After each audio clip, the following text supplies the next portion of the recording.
குருபியோ நமக. காலை வேளையில் இருக்கின்ற சுவாமிகள் மகிமைகள் கேட்க வந்திருக்கக்கூடிய அனைவருக்கும் எனது முதற்கண் பணிவான நமஸ்காரங்களை தெரிவித்துக் கொள்கிறேன். ஒரு மாதமும் கடைசி வியாழக்கிழமை அன்னைக்கு சத்சங்கத்தில் மகா சுவாமிகள் மகிமை பற்றி பேசிகிட்டு இருக்கேன். இந்த இசை நிகழ்ச்சி காலம் அப்படிங்கிறதுனால ஸ்பெஷல் ஸ்லாட்டாக இந்த காலை நேரத்தில் இந்த நிகழ்ச்சியை கொடுத்துருக்கேன். ஒரு ஸ்பெஷல் ப்ரோக்ராம் கொடுத்ததுக்காக கிருஷ்ணகான சபாவுக்கும் அதனோட செக்ரட்டரி திரு பிரபு சார் அவர்களுக்கும் என்னோட பணிவான நன்றியை தெரிவித்துக் கொள்கிறேன். மியூசிக் சீசன் அப்படிங்கிறதுனால நம்ம மகா சுவாமிகள் பற்றி பேசுகிறதுக்கு முன்னாடி இசை சம்மந்தப்பட்ட ஒரு அனுபவத்தோடு ஆரம்பிக்கலாம் அப்படின்னு தோன்றுறது. மாயவரத்துக்கு பக்கத்தில் ஆனதாண்டவரம் அப்படின்னு சொல்லிட்டு ஒரு இடம் இருக்குது. ரயில்வே ஸ்டேஷன் ரூட்டில் மாயவரத்துலேருந்து மெட்ராஸ்க்கு வரும்போது மாயவரம் தாண்டி வரும். இந்த ஆனதாண்டாவரத்தில் ஒரு தடவை ஒரு சங்கீத நிகழ்ச்சி ஒன்று நடந்தது. சங்கீத நிகழ்ச்சி எல்லாம் பிரபலமான வித்வான்கள். ரொம்ப சுவாரஸ்யமாக மாலை நேரத்தில் அந்த கச்சேரி நடந்துட்டு இருக்கும்போது அந்த கச்சேரி வாசிச்சிருந்த அந்த குழு அடுத்த நாள் காலையில் மெட்ராஸில் இருக்கணும், அப்படி ஒரு நிர்பந்தம் அவளுக்கு. அடுத்த நாள் காலையில் மெட்ராஸில் ஒரு ப்ரோக்ராமுக்கு ஏற்கனவே ஒத்துருக்கா எல்லாரும். இப்போ மாயவரத்துலேருந்து மெட்ராஸ்க்கு ஒரே ஒரு ட்ரெயின் தான். இப்போ இருக்கிற மாதிரி ஒரு 4-5 ட்ரெயின்லாம் அப்போ கிடையாது. இப்போ இந்த ட்ரெயினை பிடிக்கணும் அப்படிங்கிற அவசரத்தில் இந்த வித்வான்கள் எல்லாம் கொஞ்சம் அவசரமாக எல்லாம் வாசிக்க ஆரம்பித்தா, கொஞ்சம் ஸ்பீடாக போக ஆரம்பித்தேன், கொஞ்சம் ஃபாஸ்ட் ட்ராக்கில் போக ஆரம்பித்தா. எல்லாம் கச்சேரி கேட்டுருந்த ரசிகர்களுக்கு இந்த விஷயமும் தெரிய வந்தது. அடுத்த நாள் காலையில் இவ மெட்ராஸ் போகணும், மாயவரம் போய் ட்ரெயினை பிடிக்கணும் அப்படிங்கிறதுக்காக இவெல்லாம் ரொம்ப அவசரப்படுறா போல இருக்கு அப்படின்னு அந்த சில ரசிகர்களுக்கு தெரிஞ்சது. கூட்டத்திலேருந்து ஒரு ரசிகர் அப்போ எந்திரிச்சு, நீங்கள் ஒன்றும் அவசரப்பட வேணாம், ரொம்ப நிதானமாகவே வாசிக்கலாம், ட்ரெயின் உங்களுக்காக நிற்கும் அப்படின்னு அந்த ரசிகர் சொல்லியிருக்கேன். மேடையில் இருந்த வித்வான் ஒருத்தர் கேட்டார், எப்படி ட்ரெயின் நிற்கும்? அந்த ட்ரெயின் தான் இங்கே மாயவரத்துல கிளம்புற வண்டி, ஆனதாண்டவரத்தில் நிற்காது, இங்கேருந்து போயிடுமே அப்படின்னு அந்த வித்வான் கேட்குறாரு அவர்கிட்ட. அந்த கேள்வி அந்த பதில் சொன்ன அந்த சொல்கிறார், ஆனதாண்டவர ரயில்வே ஸ்டேஷனோட மாஸ்டரே நான் தான், அந்த ட்ரெயின் கண்டிப்பாக அங்கே நிற்கும், கவலைப்படாதீங்க, நீங்கள் நிதானமாக வாசிங்க, நான் பார்த்துக்கிறேன் அப்படின்னு அவர் சொல்லியிருக்கார். ஸ்டேஷன் மாஸ்டரே சொன்னால் அப்புறம் என்ன அப்பீல் இருக்குது? அவர் ட்ரெயினுக்கு நிற்க வைக்க முடியும், என்ன வேணாலும் பண்ண முடியும். அதுக்கு பிறகு அந்த கச்சேரி ரொம்ப பிரமாதமாக நடந்தது. அந்த கச்சேரியோட ஸ்பெஷல் தனியாவர்தனம். மிருதங்க வித்வான் பழனி சுப்பிரமணிய பிள்ளை தான் அன்னைக்கு ஸ்பெஷல் மிருதங்கம். இன்னைக்கு அவரோட அந்த தனியாவர்தனம் ரொம்ப நேரம் அன்னைக்கு நடந்தது. இன்னைக்கு கேட்டு அந்த ரசிகாள்லாம் ரொம்ப ஆனந்தமாயிட்டா. அவள் எதை எதிர்பார்த்தாலோ அது அவளுக்கு கிடச்சி கொடுத்து. கச்சேரி எல்லாம் முடிஞ்ச பிறகு எல்லாம் அவதின்னு வண்டியை பிடிச்சி ஆனதாண்டவரம் ஸ்டேஷனுக்கு போகிறா. அங்கே ட்ரெயின் நின்றுருக்கு, ரொம்ப நேரமாக நின்றுருக்கு போல இருக்குது. வேர்க்கடலை வைக்கிறவன், பொட்டுக்கடலை வைக்கிறவன் எல்லாருமே வந்தாச்சு. ஒரு கடையெல்லாம் போகிற அளவுக்கு ட்ரெயின் அங்கே நிற்கிறதுனா எவ்வளோ நேரம் வண்டி நிற்கிறதுன்னு பாருங்க. அந்த வண்டியில் நின்ன பிறகு எல்லாம் ஏறியாச்சு. ஏறின பிறகு வண்டி கிளம்பிடுது. அதுக்கு பிறகு இது ஒரு என்கொயரிக்கு போச்சு. ரயில்வேல ஒரு சின்ன ப்ராப்ளம் கூட அடுத்து என்கொயரிக்கு போயிடும். அது யார் சம்மந்தப்பட்டவா, என்ன காரணம் அப்படிங்கிறத கூப்பிட்டு விசாரிப்பார். அந்த வகையில் அந்த ரயில்வே உதவி ஸ்டேஷன் மாஸ்டர் ஸ்டேஷன் மாஸ்டர் சொல்லி ட்ரெயினை நிறுத்தி வச்சிருக்காரு. இன்னைக்கு காரணம் பொறுப்பு அப்படிங்கிறது ஸ்டேஷன் மாஸ்டருக்கு தான் போகும். அப்படிங்கிறதுனால அந்த ஸ்டேஷன் மாஸ்டருக்கு ஒரு மெமோ ஒன்று கொடுத்து அவரோட ஒரு ஸ்பெஷல் இன்க்ரிமெண்ட் ஒன்று கட் பண்ணிட்டாலாம். ஒரு பல வித்வான்கள் அவர்கிட்ட கேட்ட அப்புறம் இந்த விஷயம் தெரிஞ்சு, நீங்கள் இன்றைக்கி பழனி சுப்பிரமணிய பிள்ளையோட தனியாவர்தனம் கேட்கணும்னு ஆசைப்பட்டு உங்கள் இன்க்ரிமெண்ட்டு போயிடுத்து, உங்களுக்கு மெமோ வரை கொடுத்துட்டாலே டிபார்ட்மெண்ட்டில் அப்படின்னு கேட்டதுக்கு, பழனி சுப்பிரமணிய பிள்ளையோட தனியாவர்தனம் கேட்கணுன்னா என் வேலையே போனாலும் பரவாயில்ல, எனக்கு அதுதான் முக்கியம் அப்படின்னா. எந்த அளவுக்கு ஒரு சங்கீதத்தை ரசிக்கக்கூடிய ஆட்கள் அந்த நாட்களில் இருந்திருக்கா அப்படிங்கிறதுக்கு ஒரு சின்ன உதாரணம் இருக்கா, இல்லைன்னு சொல்ல வரல.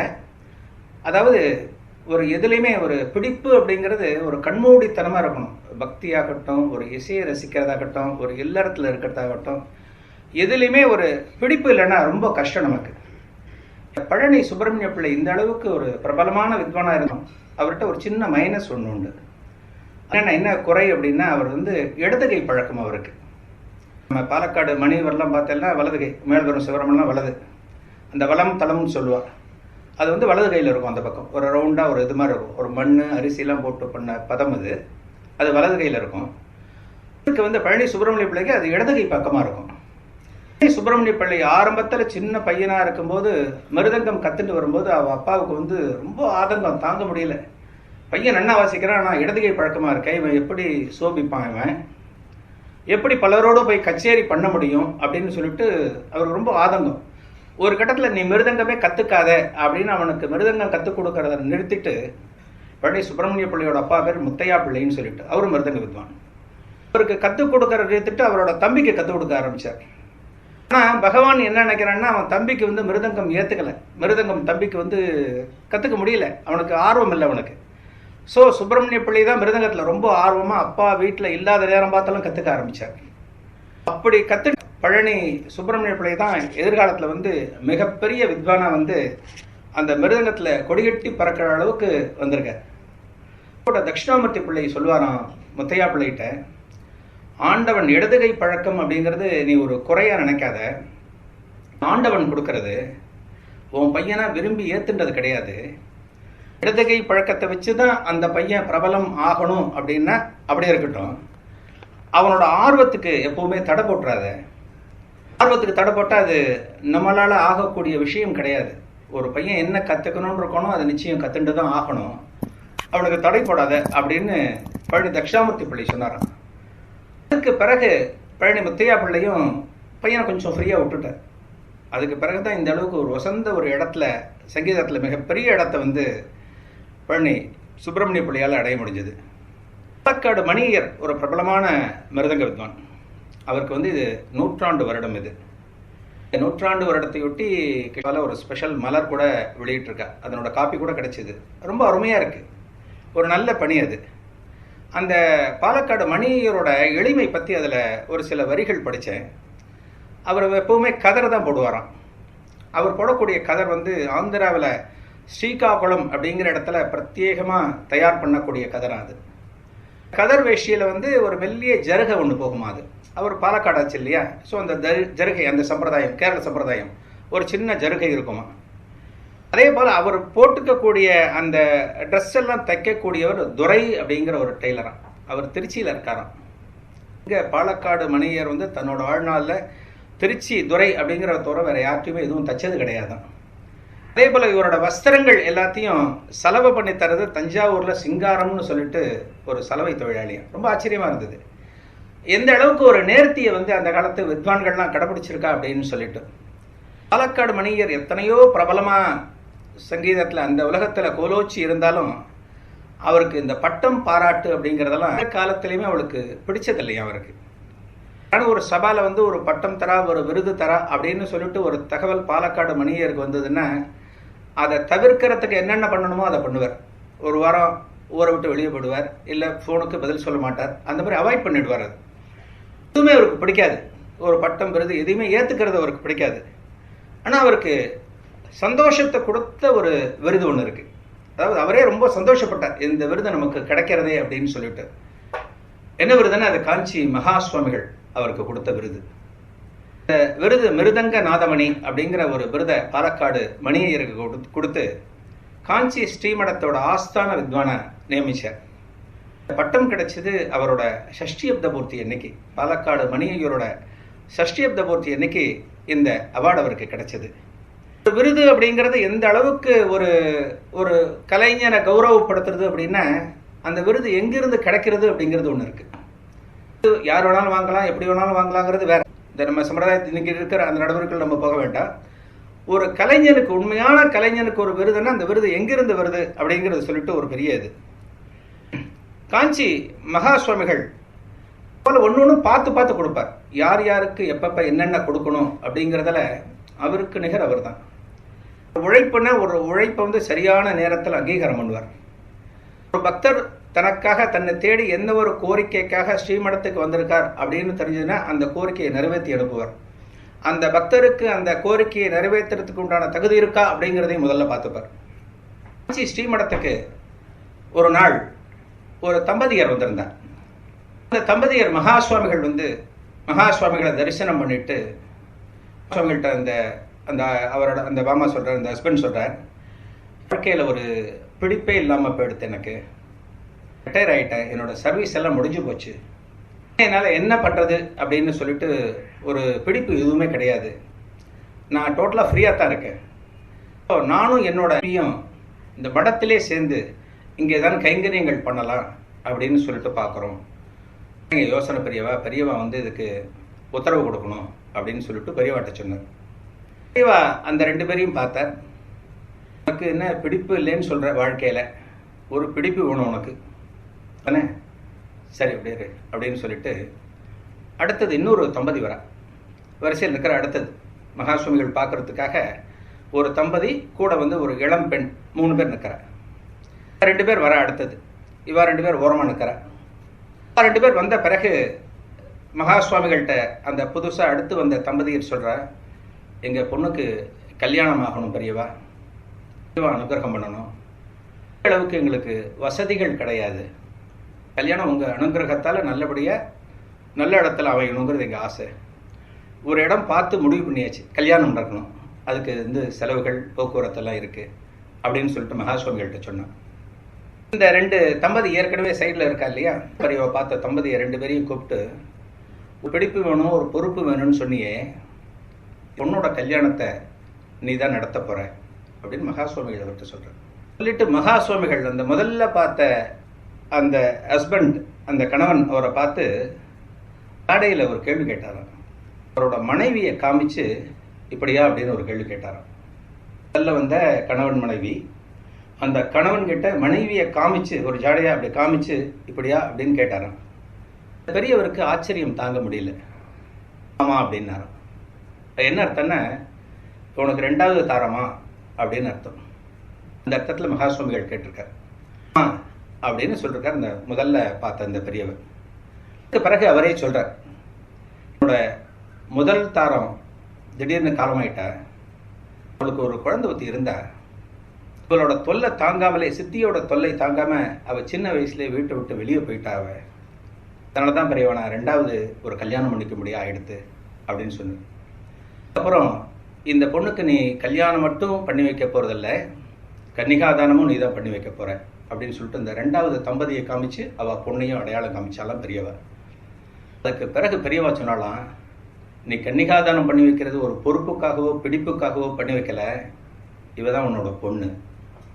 சொன்னியே சின்ன வயசுல சித்தியோட குடும்ப தங்காம ஒரு பொண்ணு ஆத்த விட்டு ஓடிட்டான்னு சொன்னியே, அந்த பொண்ணு தான் இந்த பொண்ணு அப்படின்னு மகாசுவாமிகள் சொன்னாராம். இந்த மகாசுவாமிகள் சொன்ன விஷயத்தை கேட்டு அந்த கூட வந்த ஒரு அப்பா அம்மா, அவளுக்கு ரொம்ப ஆச்சரியம். அதுக்கு பிறகு கண்ணில் தண்ணீரோட அந்த அப்பா அம்மா வந்து மகாசுவாமிகள்கிட்ட சொல்றா, பெரியவா சொல்றது வாஸ்தவம் தான். ஒரு 5-6 வயசு இருக்கும்போது இந்த குழந்தைய ஒரு ரயில்வே ஸ்டேஷன்லேருந்து நாங்கள் கண்டெடுத்தோம். குழந்தை ரயில்வே ஸ்டேஷனில் என்ன சொல்றதுன்னு தெரியாம அழுதுண்டு நின்றுந்தது. நாங்கள் அந்த குழந்தைய வந்து அவ சம்மந்தப்பட்ட இடத்துல சேர்க்கலாம், அவ பிறந்த இடத்துல சேர்க்கலாம் அப்படின்னு சொல்லிட்டு அந்த குழந்தைகிட்ட பேசணும். நாங்கள் எங்கேருந்து வரோம்மா, யார் உங்கள் அப்பா அம்மா, உன் பேர் என்ன அப்படின்னு கேட்கும்போது எந்த கேள்விக்குமே அந்த குழந்தை பதில் சொல்லலை. ஏதோ ஒன்றுல ரொம்ப பயந்து போய் வீட்டை விட்டு வெளியே வந்த மாதிரி தெரிஞ்சுது. இப்போ நீங்கள் சொல்கிறத பார்க்கும்போது சித்தி குடும்பம் தாங்காமல் வீட்டை விட்டு வெளியே வந்திருக்காளோ அப்படின்னு தோணுது எங்களுக்கு. அதுக்கு பிறகு அந்த குழந்தைய அப்பா அம்மா கிட்ட போகிறதுக்கு அந்த குழந்தைக்கு ஆர்வம் இல்லை அப்படிங்கிறதுனால அந்த குழந்தைய நாங்களே எடுத்து வளர்த்தோம். அதனோட அப்பா அம்மாவை இன்னைக்கு பார்க்க கிடைச்சது எங்களுக்கும் கிடைச்ச பாக்கியம், இந்த பொண்ணுக்கும் கிடைச்ச பாக்கியம். இந்த குழந்தையோட கல்யாணத்தை அவ பண்ணுறதை விட சரியான உதாரணம் எதுவுமே கிடையாதுன்னு சொல்லிட்டு எல்லாருமே மகாசுவாமிகள் கால விழுந்த நமஸ்காரம் பண்ணாலாம். அதாவது எங்கெங்கிருந்தோ வருவா, இங்க ஒருத்தர் வருவா, அங்கிருந்து ஒருத்தர் வருவா. அவ வரக்கூடிய நேரங்கள் வந்து எப்படி ஒன்று சேருதுன்னு தெரியாது. ஆனால் பெரியவா அவளுக்கெல்லாம் ஒரு தொடர்பை ஏற்படுத்துவா. இதுபோல சம்பவங்கள் மகாசுவாமிகள் வாழ்க்கையில் நிறைய நடந்திருக்கு. மகாசுவாமிகள் பார்வையில் எப்பவுமே எத்தனைத்தான் இந்த பணக்கார படாடோபமா மடத்துக்கு வந்தாலும் அவரோட பார்வையில் அவர் தேடுறது முழுக்க ஏழைகள் தான் தேடுவார். என்ன கஷ்டம் இருக்கும், அவ என்ன கஷ்டத்துக்காக வந்திருக்கா, இந்த கடைசியில தனியான அந்த மாமி என்ன கஷ்டத்துக்காக வந்திருப்பா, அதை தன்னோட ஞான திருஷ்டியால தெரிஞ்சுட்டு அந்த மாமிக்கு கொடுத்து விடுவார். பணக்காரர்களுக்கு உண்டான கஷ்டம் எப்படியும் தீந்துரும், இன்னைக்கு தீரும் இல்லை நாளைக்கு தீரும் இல்லை நாளைக்கு தீந்துரும். ஏழையோட கஷ்டம் தீர்றதுக்கு தான் சில வடிகால்லாம் வேணும், சில தேவைகள் வேணும். அதை மகாசுவாமிகள் ரொம்ப அழகா பண்ணுவார். ஒரு தடவை மகாசுவாமிகள் தரிசனம் பண்றதுக்காக ஒரு மாமி, வயசான மாமி வந்துருந்தா, இந்த கியூவில் வந்துட்டு இருக்க, இந்த வரிசையில் வந்துட்டு இருக்கா எல்லாரும். எல்லாரும் மடத்துக்கு என்னென்னவோ கொண்டு வந்து தராளே, ஆப்பிள் கொண்டு தரா, சாத்துக்குடி கொண்டு தரா, திராட்சை கொண்டு தரா, முந்திரி கொண்டு தரா, என்னென்னவோ கொண்டு வந்து தரா அப்படின்னு சொல்லிட்டு அந்த மாமிக்கும் ஏதோ ஒரு மடத்துக்கு கொடுக்கணும் அப்படின்னு சொல்லிட்டு ஆசை. மடத்தில் ரொம்ப ஏழப்பட்ட மாமி, காஞ்சிபுரத்தில் இருக்கிற மாமி அந்த மாமி. அந்த மாமியாத்து கொல்லையில் ஒரு நெல்லிக்காய் மரம் ஒன்று இருக்குது. இந்த நெல்லிக்காய் மட்டும்தான் மகா சுவாமிகளுக்கு கொடுக்க முடியும். அதனால சரி, நல்ல ஒரு நெல்லிக்காய் கொஞ்சம் பறித்து ஒரு பையில் வச்சுன்னு, ஒரு மஞ்சள் பையில் வச்சுட்டு மடத்துக்கு வந்திருக்கா. பெரியவகிட்ட கொடுக்கணும் அப்படிங்கிறதுக்காக வந்திருக்கா. அரசியல் வந்துட்டு இருக்கும்போது அந்த மாமிக்கு முன்னாடி நின்னவா எல்லாருமே பெரிய பெரிய ஐட்டங்கள்லாம் கொடுத்துருக்கா, என்னென்னவோ கொடுத்துருக்கா, சால்வை கீழ்வை எல்லாம் படாடோபமான ஐட்டங்கள்லாம் நிறைய. மகா சுவாமிகளுக்கு முன்னாடி எல்லா ஐட்டமும் எல்லாம் வச்சிருக்கு. வந்துட்டு இருக்கிற அந்த மாமிக்கு திடீர்னு ஒரு யோசனை வந்து கொடுத்து. சாதாரணமாக நமக்கே இருக்கும், ஒரு கல்யாணத்துக்கு போகிறோம், எல்லாம் பெரிய பெரிய ஐட்டமாக மொய் கொடுத்துட்டு இருக்கும்போது ஒரு 50 ரூபா மொய் கொடுக்குறது நமக்கே கொஞ்சம் யோசனையாக இருக்கும். இவெல்லாம் போன பிறகு தனியாக அப்புறம் கொடுக்கலான்னு சொல்லிட்டு நமக்கு யோசனை வரும். நமக்கு எல்லாருக்குமே உண்டு. அந்த மாமிக்கு என்னென்னா எல்லாரும் என்னென்னவோ ஐட்டங்கள்லாம் கொத்து கொத்தாக கொடுத்தரா, ஒரு வாழைப்பழம்னா வாழைத்தாரை கொண்டு தரா, ஒரு ஆப்பிள்னா ஒரு டஜன் கொண்டு தரா. நம்ம சும்மா ஒரு 6-7 நெல்லிக்காயை வச்சுட்டு மகா சுவாமிகளுக்கு கொடுத்தா மகா சுவாமிகள் எதாவது நினைப்பாரோ இல்லை கூட இருக்கிறவ எதாவது நினைப்பாரோன்னு சொல்லிட்டு அந்த மாமிக்கு ஒரு தயக்கம். இந்த பையை கொடுக்க வேண்டாம், சும்மா தரிசனம் விட்டு போய்டுன்னு சொல்லிட்டு அந்த முந்தானைக்குள்ளேயே ரொம்ப சௌகரியமாக யாருக்கும் தெரியாதபடி மறைச்சு வச்சுட்டா உள்ள. மகா சுவாமிகள் தரிசனம் பண்ணுறதுக்கு பிரசாதம் வாங்குற அந்த மாமி வாங்கிட்டு கொஞ்சம் தூரம் போயிட்டா. ஒரு 2 ஸ்டெப் போன பிறகு ஒரு சொடக்கு போட்டு அந்த மாமியை கூப்பிட்றா. அந்த பையன் ஒருத்தன் பார்த்து, அவரோட சிப்பந்தி ஒருத்தன் பார்த்து அந்த மாமியை கூப்பிட்றான். மறைச்சி வச்சிருக்கியே, அதை இங்கே வச்சுட்டு போ, எனக்கு கொடுக்கணும்னு தானே கொண்டு வந்த நீ, அது எதுக்கு நீ எடுத்துன்னு போகிற, வச்சுட்டு போயிடு அப்படிங்கிற போது அந்த மாமிக்கு கரகரன்னு கண்ணில் தண்ணி வந்து கொடுத்து.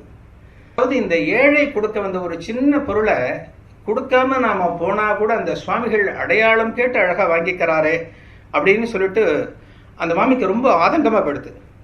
அதுக்கு பிறகு அந்த நெல்லிக்கனி வந்து மகா சுவாமிகள் முன்னாடி கொடுத்து, மகா சுவாமிகள் அந்த நெல்லிக்காய் ஒன்று எடுத்து பார்த்துட்டு அந்த நெல்லிக்காயை பற்றி விசாரிச்சா. இது உங்காத்து கொல்லையில் விளைஞ்சதா, அது எவ்வளோ விளையும் அப்படிலாம் ஒன்று காய்ப்பை பற்றெல்லாம் கேட்டுவிட்டு அதில் ஒரு நெல்லிக்கனியை அந்த அம்மாவுக்கு பிரசாதம்.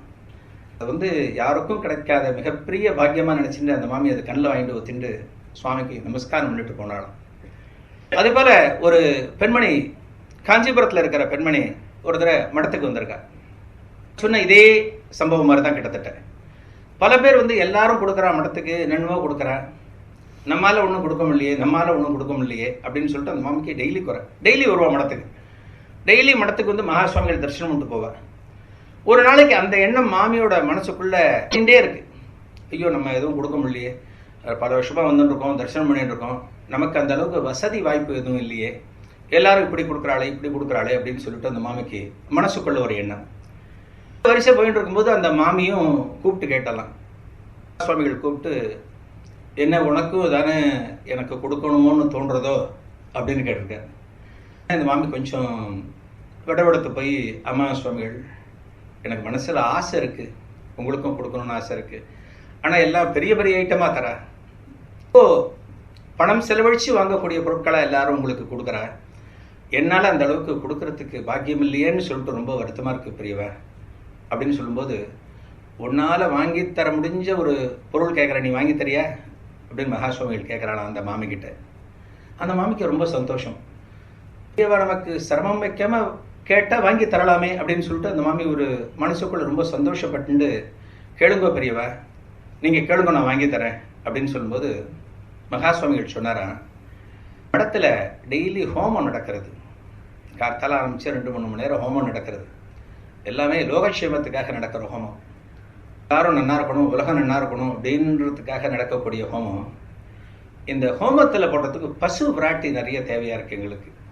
பசு விராட்டி உன்னால் வாங்கித்தர முடியும்னு நினைக்கிறேன், நீ டெய்லி இங்கே கொண்டு வந்துறியா அப்படின்னு கேட்ட பிறகு அந்த மாமி ரொம்ப சந்தோஷப்பட்டு மகா சுவாமிகள் காலில் விழுந்து ஆசீர்வாதம் வாங்கிட்டு, டெய்லி நான் கொண்டு வந்து தரேன் பெரியவான்னு சொல்லிட்டு ஒவ்வொரு நாளும் சாயங்காலம் அடுத்த நாள் காலையில் ஹோமத்துக்கு எத்தனை பசு விராட்டை கொண்டு மடத்தில் கொண்டு கொடுத்துட்டு போவாளாம்.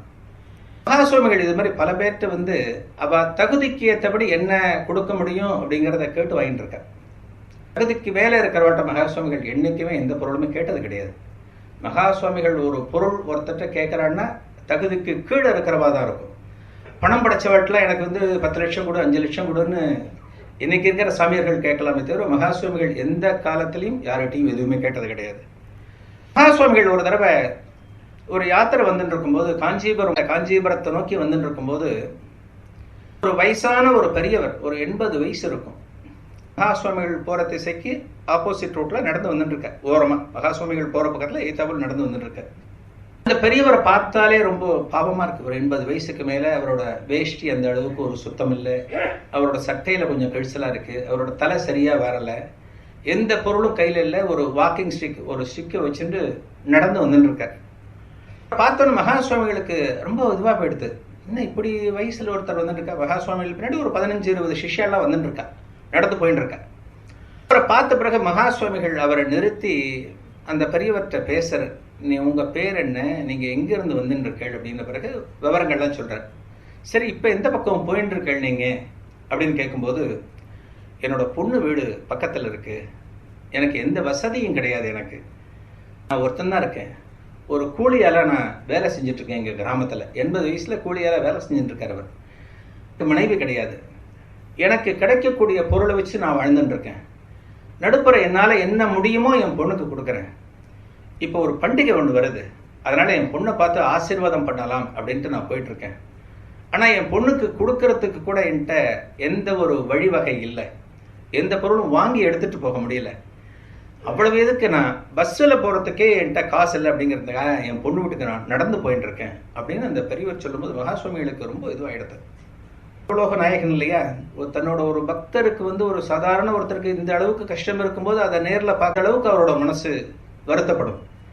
உடனே என்ன பண்ணார், தன்னோட சிஷ்யாலாம் பார்த்து ஒரு பையில நிறைய பழங்கள்லாம் போட்டு கொடுக்க சொன்னார். பழங்கள்லாம் போட்டு ஒரு பையில கொடுத்த பிறகு வழியா ஒரு பஸ் ஒன்று வந்தது. அவர் போக வேண்டிய கிராமத்துக்கு போகக்கூடிய பஸ் அது. அந்த பஸ்ஸை பெரியவாளே கை நீட்டி நிறுத்தி அந்த பெரியவரை பஸ்ஸில் ஏற்றி விட்டு இவரோட அந்த ஊரில் கரெக்டாக இறக்கி விட்டுருன்னு சொல்லிட்டு அந்த என்ன சார்ஜோ கண்டக்டர்கிட்ட அந்த சார்ஜும் ஒரு சிஷியன் மூலமாக கொடுக்க வச்சு அந்த பெரியவாளை அனுப்பிச்சாலும். சாதாரண மனுஷன், ஒரு 80 வயசு. நம்மளாம் ரோட்டில் எத்தனைவோ பேர்லாம் பார்க்குறோம், நம்ம வெளியூர்லாம் போகும்போது எவ்வளவோ பார்க்குறோம். நமக்கெல்லாம் தோணாத ஒரு விஷயம் ஒரு மகா சுவாமிகளுக்கு தோன்றது. அவரோட கவலை என்னன்னு பார்க்கணும், அவரோட தேவை என்னன்னு பார்க்கணும். ஏன்னா உலகத்தில் இருக்கிற எல்லாரையும் காப்பாற்றுறவர் தானே, அவருக்கு அந்த பொறுப்பு இருக்கு இல்லையா. எல்லாத்தையும் கேட்டு அவரை சந்தோஷமா அவர் போக வேண்டிய இடத்துக்கு அனுப்பி வைக்கணும் அப்படிங்கிற அந்த எண்ணம் மகா சுவாமிகள் தவிர வேற யாருக்கும் வராது. பகவான் அவதாரங்கள் எல்லாமே ஏழைகளுக்கு இறங்குறதா தான் இருக்கும். மகானாகட்டும் மகான்களாகட்டும் யாரா இருந்தாலும் ஏழைகளுக்கு என்ன ஒரு கஷ்டம் அப்படின்னாலும் இறங்கி செய்யக்கூடிய அவதாரங்களா தான் எல்லாமே இருக்கும். துவாரகையில கிருஷ்ணர் இருக்கும்போது கிருஷ்ணருக்கு ஒரு நாள் ஒரு கடுமையான தலைவலி கொடுத்து, கிருஷ்ணருக்கே தலைவலி. தலைவலி போக்குறதுக்கு என்னென்னவோ வைத்தியம்லாம் பண்ண, இந்த அரண்மனை வைத்தியர்கள், பக்கத்தில் இருக்கிறவ, தெருவில் இருக்கிறவ எல்லாரும் என்னென்னவோ பக்குவம்லாம் பண்ண, ஒரு தேயிலை பண்ண, ஒரு பச்சலை, என்னென்னவோ இலைகள் வச்சு என்னென்ன பண்ண முடியுமோ எல்லாம் பண்ணி பார்த்தேன். இது பண்ணாலும் அந்த கிருஷ்ணருக்கு அந்த தலைவலி போகவே இல்லை. எல்லாரும் கேட்குறா, என்ன கிருஷ்ணவலி போகவே மாட்டேங்கிறது, இன்னும் நீ வலியோட துடிச்சுட்டு இருக்கிய, நீ என்ன பண்ணுறதுன்னு எங்களுக்கு புரியலையேன்னு சொல்லிட்டு அந்த துவாரகா அரண்மனையில் இருக்கிறவெல்லாம் கிருஷ்ணன்கிட்ட சொல்லும்போது கிருஷ்ணன் சொன்னாராம், பக்தனோட பாத தூளி மண் வேணும் எனக்கு, இந்த மண் என்னோட தலையில தேய்ச்சா என்னோட தலைவலி போயிடும். அவன் எப்பவுமே ஏழை பக்தர்கள் அவ சிந்தனையில தான் இருக்கா அப்படிங்கிறதுக்காக ஒரு சின்ன உதாரண கதை இது. அந்த பக்தர்களோட பாத தூளி மண் வேணும், அந்த மண் என்னோட தலையில தேய்ச்சா என்னோட தலைவலி போயிடும் என்று சொன்னாராம். அதுக்கு பிறகு அங்க இருக்கக்கூடிய பல பக்தர்கள், இதோ எங்க காலடிப்பட்ட மண் தெருவில் இருக்கு, நாங்க கொண்டு வரோம் அப்படின்னு சொல்லிட்டு போகும்போது அப்ப பகவான் ஒரு வார்த்தை சொன்னாராம், இந்த பாத தூளிப்பட்ட மண்ணை என்னோட தலையில தடவும் போது உங்களுக்கெல்லாம் சொர்க்கம் கிடைக்காது, நரகம் தான் கிடைக்கும், பரவாயில்லையான்னு யோசிச்சுக்கோங்க. ஏன்னா இது வேதத்துல ஒரு பிரமாணம் இருக்கு. பக்தனோட பாத தூளி மண் பகவானோட நெத்தியில பட்டதுன்னா உனக்கு நரகம் தான் கிடைக்கும் அப்படின்னு சொல்லிட்டு ஒரு வாச்சகம் இருக்கு, ஒரு வச்சனம் இருக்குது. அப்படிங்கிறத அங்க கிருஷ்ணன் அங்க ஞாபகப்படுத்தின. அவ்வளவுதான். ஒரு வேகமா போனவெல்லாம் டக்கு 4 ஸ்டெப் முன்னாடி வந்துட்டார். துவாரகையில் இருந்தவெல்லாம் எவ்வளவு வேணாலும் தரலாம், மண்ணு தரலாம், ஆனா நரகம்னு சொல்லிட்டே நாங்க போய் எவ்வளவு செக்கிழ் பண்ண, என்னென்ன பண்ணுவேன், யாருக்கு தெரியும், எவ்வளவு கஷ்டப்படுறது அப்படின்னு சொல்லிட்டு பக்தாளுக்கெல்லாம் ரொம்ப யோசனை. தலைவலி அப்படியே இருந்துட்டு இருக்கு. பகவான் பார்த்துட்டு இருக்க, சரி எப்படி சரியாகும் பகவானுக்கும் தெரியும் இல்லையா. நேரம் கழிச்சு உத்தவர் வர. உத்தவர் கிருஷ்ணரோட பரம பக்தர், கிருஷ்ணரோட நண்பன்னே சொல்லலாம். கீதை அப்படிங்கிறது ரொம்ப விசேஷமான கீதை. அது எப்படி பகவத்கீதைக்கு ஒரு இம்பார்ட்டன்ஸ் நம்ம முக்கியத்துவம் நம்ம கொடுக்குறோமோ, அந்த உத்தவ கீதையில் பல நல்ல விஷயங்கள்லாம் சொல்லப்பட்டிருக்கு.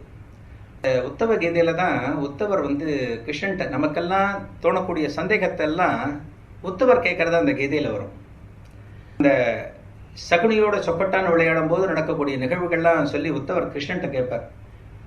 நீ நல்லவனுக்குத்தான் எல்லாம் செய்வேன், நல்லவனுக்குத்தான் செய்வேன், நீதி தான் ஜெயிக்கணும்லாம் எல்லாம் சொல்லுவியே, அன்னைக்கு ஏன் சகுனியை ஜெயிக்க விட்ட, ஏன் தர்மனை தோக்க விட்ட, இந்த பஞ்சபாண்டவர்கள் குடும்பத்துக்கு எவ்வளவு வேண்டப்பட்டவன் நீ ஏன் செய்யலை அப்படின்னு கேட்கும்போது இப்போ பகவான் கிருஷ்ணன் சொன்னாராம், விவேகம் எங்க இருக்கோ அந்த விவேகத்துக்கு தலைவணங்கி ஆகணும், விவேகத்துக்கு தான் முதலிடம் கொடுக்கணும். துரியோதனன் ரொம்ப விவேகத்தோட செயல்பட்டு இருக்கான் அன்னைக்கு, அந்த அளவுக்கு தர்மன் செயல்படலை. அன்னைக்கு துரியோதனனுக்கு சொக்கட்டன் விளையாட தெரியாது, அதனால சகுனியை தனக்கு பதிலாக விளையாடுறதுக்கு வச்சுட்டான். அவனுக்கும் விளையாட தெரியாது, தர்மன் என்ன விளையாடுறதுக்கு கூப்பிட்டுருக்கணும். அன்னைக்கு என்ன கூப்பிட்டுருந்தானா அன்னைக்கு கதையே வேற. அப்புறம் மகாபாரதம் வந்திருக்காது, நம்ம படிச்சிருக்க முடியாதுன்னு வச்சுக்கோங்களேன். அன்னைக்கு நடக்கிறதே வேற. அன்னைக்கு தர்மன் என்ன கூப்பிடல, மாறா தர்மன் என்ன பண்ணிட்டான், நான் அந்த இடத்துக்கு வரக்கூடாது, கிருஷ்ணனுக்கு தெரியக்கூடாது நான் சொக்கட்டன் விளையாடுறதுன்னு பிரார்த்தனை வர பண்ணியிருக்கான். எங்கிட்டே அவன், நான் அன்னைக்கு வெளியே தான் நின்றுந்தேன், ஆனால் யாரும் என்னை உள்ள கூப்பிடல அப்படின்னு சொல்லிட்டு சொன்னார். ரொம்ப அருமையான கீதை இந்த உத்தவ கீதைன்றது. நமக்கு தோணக்கூடிய சந்தேகங்கள்லாம் உத்தவர் மூலியமா கேட்டு வெளியில வந்தது அந்த உத்தவ கீதை. வேத வியாசர் தான் அதையும் எழுதியிருக்கார். உத்தவர் கண்ணன்ட்ட கேட்கிறார், என்ன கண்ணா தலைவலியாமே கேள்விப்பட்டேன் அப்படின்னு சொன்ன போது சொல்றார், ஆமா உத்தவா தலைவலி எனக்கு, உடனடியா பக்தர்களோட மண்ணு வேணும், இங்க யாரும் கொடுக்க மாட்டாப்புல இருக்கு, இல்லை எல்லா இடத்துக்கும் போய் பார்த்து வந்தாச்சு, எல்லாருமே பயப்படுறா, நரகம் கிடைச்சிரும்னு பயப்படுறா, நீ பிருந்தாவனத்துக்கு போயிடு, அதான் நம்ம கோட்டை, அங்க எல்லாருமே நமக்காக ரெடியா இருப்பா செய்யறதுக்கு, நீ பிருந்தாவனத்துக்கு போய் எனக்கு கொஞ்சம் மண்ணு முடிஞ்சா மண்ணு எடுத்துடுவா, தலைவலி போகும்னு சொல்லிட்டு பகவான் கிருஷ்ணர் சொல்றார். உத்தவர் அங்கிருந்து கிளம்பி போறார், பிருந்தாவனத்துக்கு போறார். பிருந்தாவனத்துக்கு போன பிறகு அங்க இருக்கிற கோபியர்கள்லாம் உத்தவர் வரார் அப்படின்னு சொல்லிட்டு சந்தோஷத்தோட எல்லாம் எதிர்கொள்றார். பார்த்த உடனே வாங்க என்ன பகவான் கிருஷ்ணர் இப்படி இருக்கார் சொல்லிட்டு எல்லாம் ரொம்ப ஆர்வமா விசாரிக்கிறார். கிருஷ்ணன் மேல அவ்வளவு பிரீத்தி. அங்க இருக்கிற கோபியர்களுக்கெல்லாம் கிருஷ்ணருக்கு ஒரு சின்ன எறும்பு குடிச்சுடுத்துனா அவள்லாம் தாங்க முடியாது, அந்த மாதிரி பிரீத்தி அவளுக்கெல்லாம். என்னன்னு கேட்கும்போது சொல்றாரு, இது போல பகவான் கிருஷ்ணனுக்கு தலைவலி, அவருக்கு பாதத்தூளி மண் வேணும், அதுக்கு தான் இங்க வந்தோம், லோடு வேணும், ஒரு 4 வண்டி எடுத்துக்கிறீங்களா 5 வண்டி எடுத்துக்கிறீங்களா, இந்த எங்க கோபியர்கள் வச்சு உடனே நாங்க ஏற்றி தரோம் அப்படின்னு சொல்லிட்டு வண்டியெல்லாம் வர வச்சுட்டாலாம். உத்தவருக்கு ரொம்ப ஆச்சரியமா போச்சு. அதுக்கு பிறகு சொன்னாராம், இல்லை பகவான் ஒரு வார்த்தையும் சொல்ல சொன்னார், இந்த பாதத்தூளி மண் யாருது அவர் நெத்தியில படுறதோ அவள்லாம் நரகத்துக்கு போவாளாம். பகவான் கிருஷ்ணனுக்காக எத்தனை வருஷம் நாங்க நரகத்துல இருந்தாலும் பரவாயில்ல, பகவான் கிருஷ்ணனுக்காக இதை நாங்க பண்றோங்கிற சந்தோஷத்தை விட எங்களுக்கு எதுவுமே கிடையாது அப்படின்னு சொல்லிட்டு அந்த மண்ணை எடுத்து அனுப்பிச்சதா ஒரு கதை இருக்கு. சொல்ல வர என்ன, பகவான் எப்பவுமே பகவானோட கண் ஏழைகள் மேல, அவளுக்கு என்ன கஷ்டம் அப்படின்னு தான் இருக்கும். அது தெய்வமாகட்டும், அவதாரமாகட்டும், மகான்களாகட்டும். தஞ்சாவூர் பக்கத்துல நல்லிச்சேரி அப்படின்னு சொல்லிட்டு ஒரு கிராமம் இருக்கு. நல்லிச்சேரியில சாம்பசிவ ஸ்ரௌதிகள் அப்படின்னு சொல்லிட்டு ஒருத்தர் இருந்தார், பெரிய ஸ்காலர். ஸ்ரௌதிகள் அப்படிங்கிறது சாஸ்திரிகள் கடபாடிகள் மாதிரி ஸ்ரௌதிகள் அப்படிங்கிறது ஒரு பிரயோகம். அது ஸ்ருதி அப்படிங்கிறதுல இருந்து ஸ்ரௌதிகள் அப்படிங்கிறது வந்ததா சொல்லுவார். வேதத்திலேருந்து, வேதத்தோட அடிப்படை ஸ்மிருதி. இந்த ஸ்ரோதிகள்லாம் மேக்சிமம் சாமகானம் படிச்சவளா இருப்பா. இந்த மந்திரமே அவ பிரயோகம் பண்ற மந்திரமே ஒரு ராகத்தோட இருக்கும்.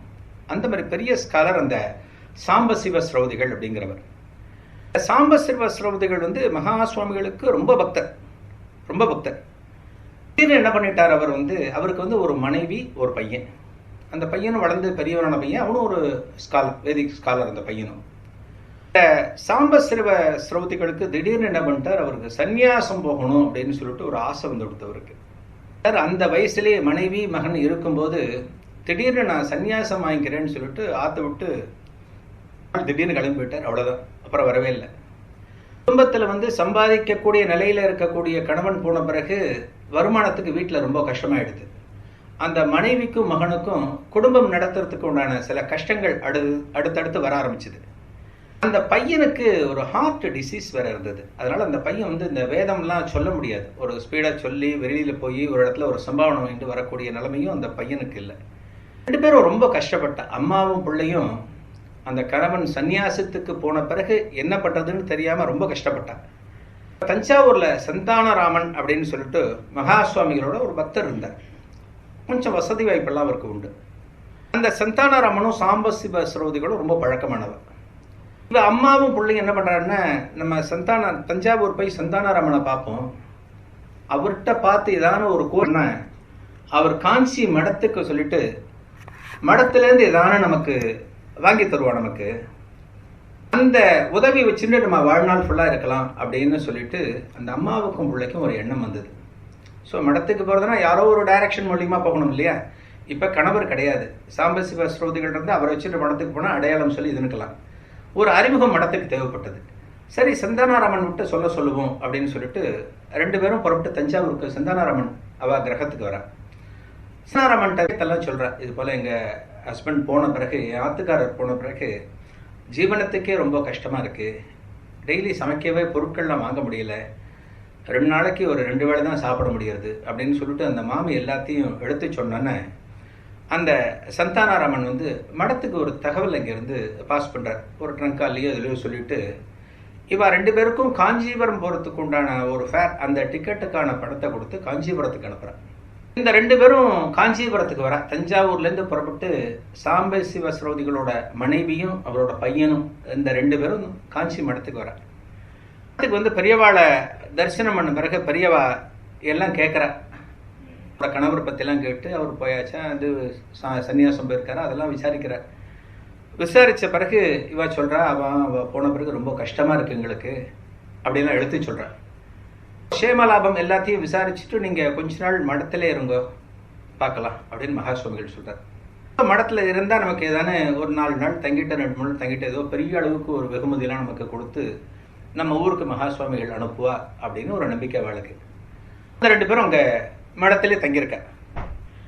மடத்தில் தங்கியிருக்கும்போது திடீர்னு ஒரு நாள், ஒரு 2-3 நாள் கழிஞ்ச பிறகு மகா சுவாமிகள் கூப்பிட்றார். அந்த சாம்பசிவ சரோதிகளோட மனைவியும் பையனையும் கூப்பிட்டு, நீங்கள் 2 பேரும் ஊருக்கு போங்க, நீங்கள் உங்களுக்கு என்ன தேவையோ மடம் கவனிச்சுக்கோம் அப்படின்னு சொல்கிறார். சொல்லிவிட்டு யாரோ ஒரு சிப்பந்தி விட்டு அதுக்கு என்ன அவளுக்கு தேவையோ அந்த பணத்தையும் ஊரோட ஃபேர் அதையும் கொடுக்க சொல்லி சொல்கிறார். அந்த மாமிக்கும் ஒரு பையனுக்கும் கொஞ்சம் ஒரு இதாகிடுது, ஒரு ஷாக் ஆகிடுது. என்னென்னா, மகா சுவாமிகள் போகும்போது ஏதோ ஒரு லம்சமாக கொடுத்து விடுவார், ஒரு 2000 ரூபா கொடுத்து விடுவார், 3000 ரூபா கொடுத்து விடுவார். நான் வச்சு அரிசி பருப்பு புளியெல்லாம் வாங்கிக்கோ, நல்லபடியாக ஜீவனம் பண்ணு, ஒரு வருஷம் எந்த ப்ராப்ளம் இல்லாமல் போகட்டும், அப்புறம் பார்த்துக்கலாம் அப்படின்னு ஏதோ சொல்லுவா அப்படின்னு நினச்சிட்டு வந்திருக்காங்க இங்கே. அப்படி நீ ஊருக்கு வரும் எல்லாம் மடம் கவனிச்சுக்கும் அப்படின்னு சொன்னோன்னே, மடம் கவனிச்சுக்குமா, மகா சுவாமிகள் சொல்லுவாரா, மகா சுவாமிகள் சொல்லி செய்வானா அப்படின்லாம் அவளுக்குள்ள அடுத்தடுத்த நிறைய கேள்விகள் இருந்தாலும் மகா சுவாமிகள்கிட்ட கேட்க முடியாது. அவள் மனசில் தோணுன சந்தேகங்கள்லாம் கேட்க முடியாது, சட்டுன்னு கேட்க முடியாது. சரின்னு சொல்லிட்டு ஒரு அவநம்பிக்கையோட அங்கேருந்து புறப்பட்டு நேராக தஞ்சாவூருக்கு வரார். முதல்ல நெல்லிச்சேரி போகணும்னா தஞ்சாவூர் போயிட்டு அப்புறம் போகணும். தஞ்சாவூருக்கு வந்தானே யார் அனுப்பிச்சாரோ அந்த சந்தானராமன்ட்ட அவர் தானே அனுப்பிச்சார் இவாள. அந்த சந்தானராமன் கிரகத்துக்கு வந்து எல்லாத்தையும் சொல்கிறேன். அவ்வளோ போனோம், கேட்டோம், எல்லாம் ஒரு விஷயம் கவனிச்சுக்கிறோன்னு சொன்னால், ஆனால் எங்களை அனுப்பிச்சிட்டா, இப்போ எப்படி கவனிக்க போகிறாரு, எப்படி கொடுக்க போகிறாரு, எங்களுக்கு ரொம்ப கவலையாக இருக்குன்னு சொல்லிட்டு ஒன்று அழ ஆரம்பிச்சிட்டேன். கரெக்டாக சொல்லிட்டு இருக்கிற அதே நேரத்தில் காஞ்சி மடத்துக்கு அப்படியே போவோம். நம்ம காஞ்சி மடத்தில் மகா சுவாமிகள் ஆஸ்தானத்தில் இருந்துட்டுருக்கார். அப்போ ஒரு மிராஸ்தார் ஒருத்தர் வர. மிராசுதார் தஞ்சாவூர் சொந்த ஒருவருக்கு. மிராசுதாருக்கு மகா சுவாமிகள் தரிசனம் பண்ணணும்னு சொல்லிட்டு ஆசை. அடிக்கடி வரக்கூடியவர். அன்னைக்கு தரிசனம் பண்ண வந்தார். மகா சுவாமிகள் தரிசனம் பண்ணிவிட்டு அவர்கிட்ட பிரசாதம் கொடுத்த பிறகு நிற்கிறார். பவ்யமாக மிராஸ்தார் நின்று இருக்கும்போது மகா சுவாமிகள் கேட்குறார், நான் ஒரு உபகாரம் போயிட்டா நீ எனக்கு செய்வியா அப்படின்னு அந்த மிராஸ்தார்கிட்ட கேட்குறாரு. அந்த மாதிரி கேட்குறதெல்லாம் ஒரு பெரிய பாக்கியமாச்சு. கூட இருக்கிறவங்கள ரொம்ப ஆச்சரியமாக பார்க்குறாங்க. நான் எல்லாம் சொல்கிறதுக்கு வாய் வருது எல்லாருக்கும், நான் செய்கிறேன்னு ரொம்ப செலக்ட் பண்ணி தான் சில பேர்கிட்ட கேட்பார். அந்த மிராசுதாரை சொல்லுங்க பெரியவா, நான் பாக்கியம் பண்ணியிருக்கேன், நான் உங்களுக்கு என்ன பண்ணணும் அப்படின்னு கேட்ட பிறகு, என்னோட பக்தன் ஒருத்தன் இருக்கான், சாம்பசிவ ஸ்ரோதிகள்னு பேர், நெல்லிச்சேரியில் இருக்கான். இவன் இல்லை வீட்டில், அவன் சந்நியாசம் ஆயிண்டு ஊரை விட்டு கிளம்பி போயிட்டான். மனைவியும் மகனும் அங்கே அந்த கிரகத்தில் இருக்கா. அவளுக்கு 1 வருஷம் தேவையான மளிகை சாமான உடனே நீ ஊருக்கு போன உடனே அவளுக்கு கொண்டு சேர்க்கணும். உப்பு, புளி, மளிகை என்னென்ன வேணுமோ, அரிசி, பருப்பு, எந்த ஒரு சாமானுக்காகவும் அவடுத்த தெருவு கடையில் போய் நிற்கக்கூடாது. எல்லா சாமானும் நீ சப்ஜாடாக கொடுத்துடணும். 1 வருஷம் அவள் வீட்டை விட்டு நவரக்கூடாது. உடனே நீ கொடுத்துடணும். கொடுத்தா எனக்கு சந்தோஷம் அப்படின்னு. உடனே பெரியவா உத்தரவு, பெரியவா நான் கொடுத்துட்டு உங்களுக்கு சொல்கிறேன் அப்படின்னு சொல்லிட்டு அடுத்த நிமிஷம் புறப்பட்டு தஞ்சாவூர் வந்தார். இறங்கினார், பொருட்கள் சேகரம் பண்ணார், ரெண்டார், நேரம் நெல்லிச்சேரி நோக்கி போனார். அந்த மிராஸ்தாரே போனார். நெல்லிச்சேரிக்கு போனால் நெல்லிச்சேரியில் அவள் கிரகம் பூட்டி இருக்கு. அவள் தான் இங்கே இருக்காளே, சந்தானாரமணத்தில் இருக்காளே, அங்கெல்லாம் 2 நாள் தங்குறத உட்காந்துட்டு இருக்கா. அந்த பிறகு அந்த நெல்லிச்சேரியில் அந்த மிராசுதார் கேட்குறாரு, எங்கே போயிருக்கா வாழலாம் அப்படின்ன பிறகு அந்த தஞ்சாவூர் சந்தானராமன்ட்ட கேட்டால் தெரியும் உங்களுக்கு, அங்கேருந்து காஞ்சிபுரம் போகிறதா சொல்லியிருந்தார். அவளை கேட்டால் உங்களுக்கு விஷயம் தெரியும், வந்துட்டாளா என்னென்னு, நீங்கள் அவளை பாருங்கன்னு சொன்ன பிறகு அந்த மிராசுதார் அந்த வீட்டு வாசலில் மளிகை சாமான் எல்லாத்தையும் இறக்கி வச்சுட்டு பக்கத்து வீட்டில் ஒருத்தரை காவலாக பார்த்துக்க சொல்லிட்டு தஞ்சாவூருக்கு வந்து சந்தானாராமன் வீட்டுக்கு வரும்போது இவா 2 பேர் அங்கே இருக்கா. அதான் தேடின்னு நான் ஊருக்கு போனேன், நீங்கள் இங்கே இருக்கேன்னு சொல்லிட்டு இந்த விஷயத்தெல்லாம் சொன்ன பிறகு அந்த அம்மாவுக்கும் பிள்ளைக்கும் கண்ணில் ஜலம் கரகரன்னு படுறது. இப்போ அப்போத்தான் சந்தானாராமன்ட்ட சொல்லிட்டு இருக்கார், இது போல் மகா சுவாமிகள் சொல்லி அனுப்பிச்சிருக்கார், உன் குடும்பத்தை நான் பார்த்துக்கிறேன்னு சொல்லியிருக்கார், ஆனால் எனக்கு கவலையாக இருக்குது, எப்படி பார்த்துப்பான்னு தெரியல, எதுவும் எங்கள்கிட்ட கொடுக்கல அப்படின்னு சொல்லிட்டு இருக்க நேரத்தில் அந்த மிராசுதார் வந்து கதவை தட்டுறது. அதாவது ஒரு எந்த அளவுக்கு ஒரு மனசுக்குள்ள அவளுக்கு இருக்கக்கூடிய அந்த கவலைகள் வந்து ஒரு வேகமான ஒரு உக்ரோஷமான ஒரு நிலைமைக்கு போறதுக்கு முன்னாடி மகாசுவாமிகள் சட்டுன்னு அதில் தண்ணி ஊற்றி தணிச்சிடுவார். வந்தாச்சு, உனக்கு வந்தாச்சு, எல்லாம் தேவையானது வந்தாச்சு அப்படின்னு சொல்லிட்டு தணிச்சிடுவார். மகாசுவாமிகள் அது மாதிரி ஒரு தடவை ஒரு பக்தர்கள் கூட்டம் இருக்கும்போது பக்தர் வந்திருந்தார், லோக்கல் உள்ளூர்காரர் ஒரு பக்தர் வந்திருந்தார். அந்த பக்தர்கிட்ட ரொம்ப நகைச்சுவையான ஒரு மகாசுவாமிகளுக்கு ரொம்ப அதிகம் உண்டு. கேட்டார், நீ திருப்பதி பார்த்துருக்கியா அப்படின்னு. அந்த பக்தர், பார்த்ததில்லை பெரியவா அப்படின்னு.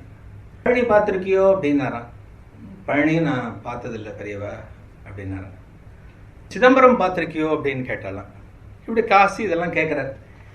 எதுக்குமே அந்த பெரியவர் வந்து பார்த்ததில்லை அப்படின்னு சொல்கிறார். அவர் காஞ்சிபுரத்தை விட்டு வெளியில் எங்கேயும் போனதில்லை போல இருக்கு, எங்கேயுமே போகலை அப்படின்னு சொன்னார். திடீர்னு மகாசுவாமிகள் இப்போ பண்ணாராம், தோப்பா திருப்பதி அப்படின்னாராம். இந்த கூட்டத்துலேயும் அவன் தந்துருச்சான், எங்கே கை நிமிச்சான், சாமி நான் தான் திருப்பதி சாமி அப்படின்னு. அவன் பேர் திருப்பதி, அது எப்படின்னாரான். அவர் எங்கே கை நிட்டு அங்கேயும் அவன் தந்துச்சான், சாமி நான் தான் பழனி, எனக்கு அருப்புக்கோட சொந்த ஊர் அப்படின்னானா. இது மாதிரி அவர் சொன்ன 4 பேர்லேயும் அங்கே 4 பேர் அந்த இடத்துல இருந்திருக்காளாம். இந்த பக்தருக்கு வந்து ரொம்ப சந்தோஷமாயிடுது. அதாவது மகாசுவாமிகள் பழனியை பார்த்தேன்னா பழனின்ற ஆளை சொல்கிறாரா ஸ்தலத்தை சொல்கிறாரான்றதெல்லாம் விட்டுட்டு அந்த அவளை பார்க்கும்போது பழனி ஸ்தலத்தையே பார்த்த மாதிரி அந்த பக்தர் ரொம்ப பூரிச்சு போய் விரியாளுக்கு நமஸ்காரம் பண்ணிட்டு கிளம்பினாராம். இது போல பல பேருக்கு திடீர்னு ஒரு சந்தோஷத்தை கொடுப்பார். எதிர்பார்க்காத சந்தோஷமா இருக்கும். நமக்கு வந்து இது கிடைக்குமா கிடைக்காதா அப்படின்லாம் நம்ம ஒரு சந்தேகத்தோட போவோம். ஆனா நம்ம எதிர்பார்த்ததை விட ரொம்ப அதிகமான சந்தோஷம் அந்த இடத்துல நமக்கு கிடைச்சிடும். பூந்தமல்லியில ஒரு பிளைண்ட் ஸ்கூல் இருக்கு, இன்னைக்கும் இருக்கு நினைக்கிறேன். பிளைண்ட் ஸ்கூல்ல ஒரு டீச்சர் வந்து காஞ்சி மடத்துக்கு ஒரு நாள் போயிருக்காங்க. தரிசனம் பண்றதுக்காக போயிருக்காங்க. பெரியவா தரிசனம் பண்ண பிறகு அந்த டீச்சருக்கு என்ன தோணித்து அப்படின்னா, எங்க ஸ்கூல்ல இருக்கிற பசங்கள்லாம் இந்த இடத்துக்கு கூட்டிட்டு வந்து மகா சுவாமிகள்கிட்ட ஆசீர்வாதம் வாங்க, அவர் ஒரு 2 வார்த்தை அனுசரணையை அந்த குழந்தைகள்கிட்ட பேசினா அவளுக்கெல்லாம் ஒரு பெரிய ஆறுதலா இருக்குமே அப்படின்னு சொல்லிட்டு அந்த டீச்சருக்கு மனசுல ஒரு எண்ணம். பிளைண்ட் ஸ்கூல் பசங்க மகா சுவாமிகளை பார்க்க முடியாது, ஆனா அவர் பேசினா அதை கேட்க முடியும்.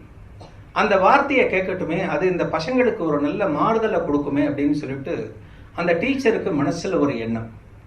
இதை மகா சுவாமிகள்கிட்ட சொல்லி கேட்கலாம், பசங்களை கூட்டிட்டு வரட்டுமான்னு கேட்கலான்னு சொல்லிட்டு அந்த டீச்சர் மகா சுவாமிகள்கிட்ட கேட்குறா, இது போல விஷயத்த சொல்கிறேன். ஸ்கூலில் பசங்க இருக்கா, நான் ஒரு பஸ் 2 பஸ் வச்சுட்டு எல்லா பசங்களையும் கூட்டிட்டு இங்கே வந்தால் அவள்கிட்ட நீங்கள் அனுசரணையாக 2 வார்த்தை ஏதானு சொன்னேன்னா ரொம்ப சந்தோஷமாக இருக்கும். கிடைக்காத பார்வை கிடைச்ச மாதிரி கூட அவளுக்கு சில பேருக்கு ஒரு பெரிய சந்தோஷம் வரும். நான் கூட்டின்னு வரலாமா அப்படின்னு கேட்கும்போது சுவாமிகள் தாராளமாக கூட்டின்னு வாங்க அப்படின்னு சொல்லிட்டு, ஒரு நாள் நீங்களே சொல்லுங்க, ஒரு ஞாயிற்றுக்கிழமை தான் எங்களுக்கு சௌகரியப்படும், நீங்களே ஒரு ஞாயிற்றுக்கிழமை சொல்லுங்க அப்படின்னு சொன்ன பிறகு பக்கத்தில் ஒரு சிப்பந்தி கேட்டு ஒரு ஞாயிற்றுக்கிழமை ஒரு டேட் ஒன்று சொன்னார் மகாசுவாமிகள். அன்னைக்கு காத்தால ஒரு 11 மணிக்கு இங்கே வந்துருவாங்க. வந்து எல்லாம் தரிசனம் பண்ணிட்டு எல்லா பசங்களும் இங்கே மடத்துலேயே சாப்பிட்டு எல்லாம் போகலாம் அப்படின்னு மகாசுவாமிகள் சொல்கிறார்.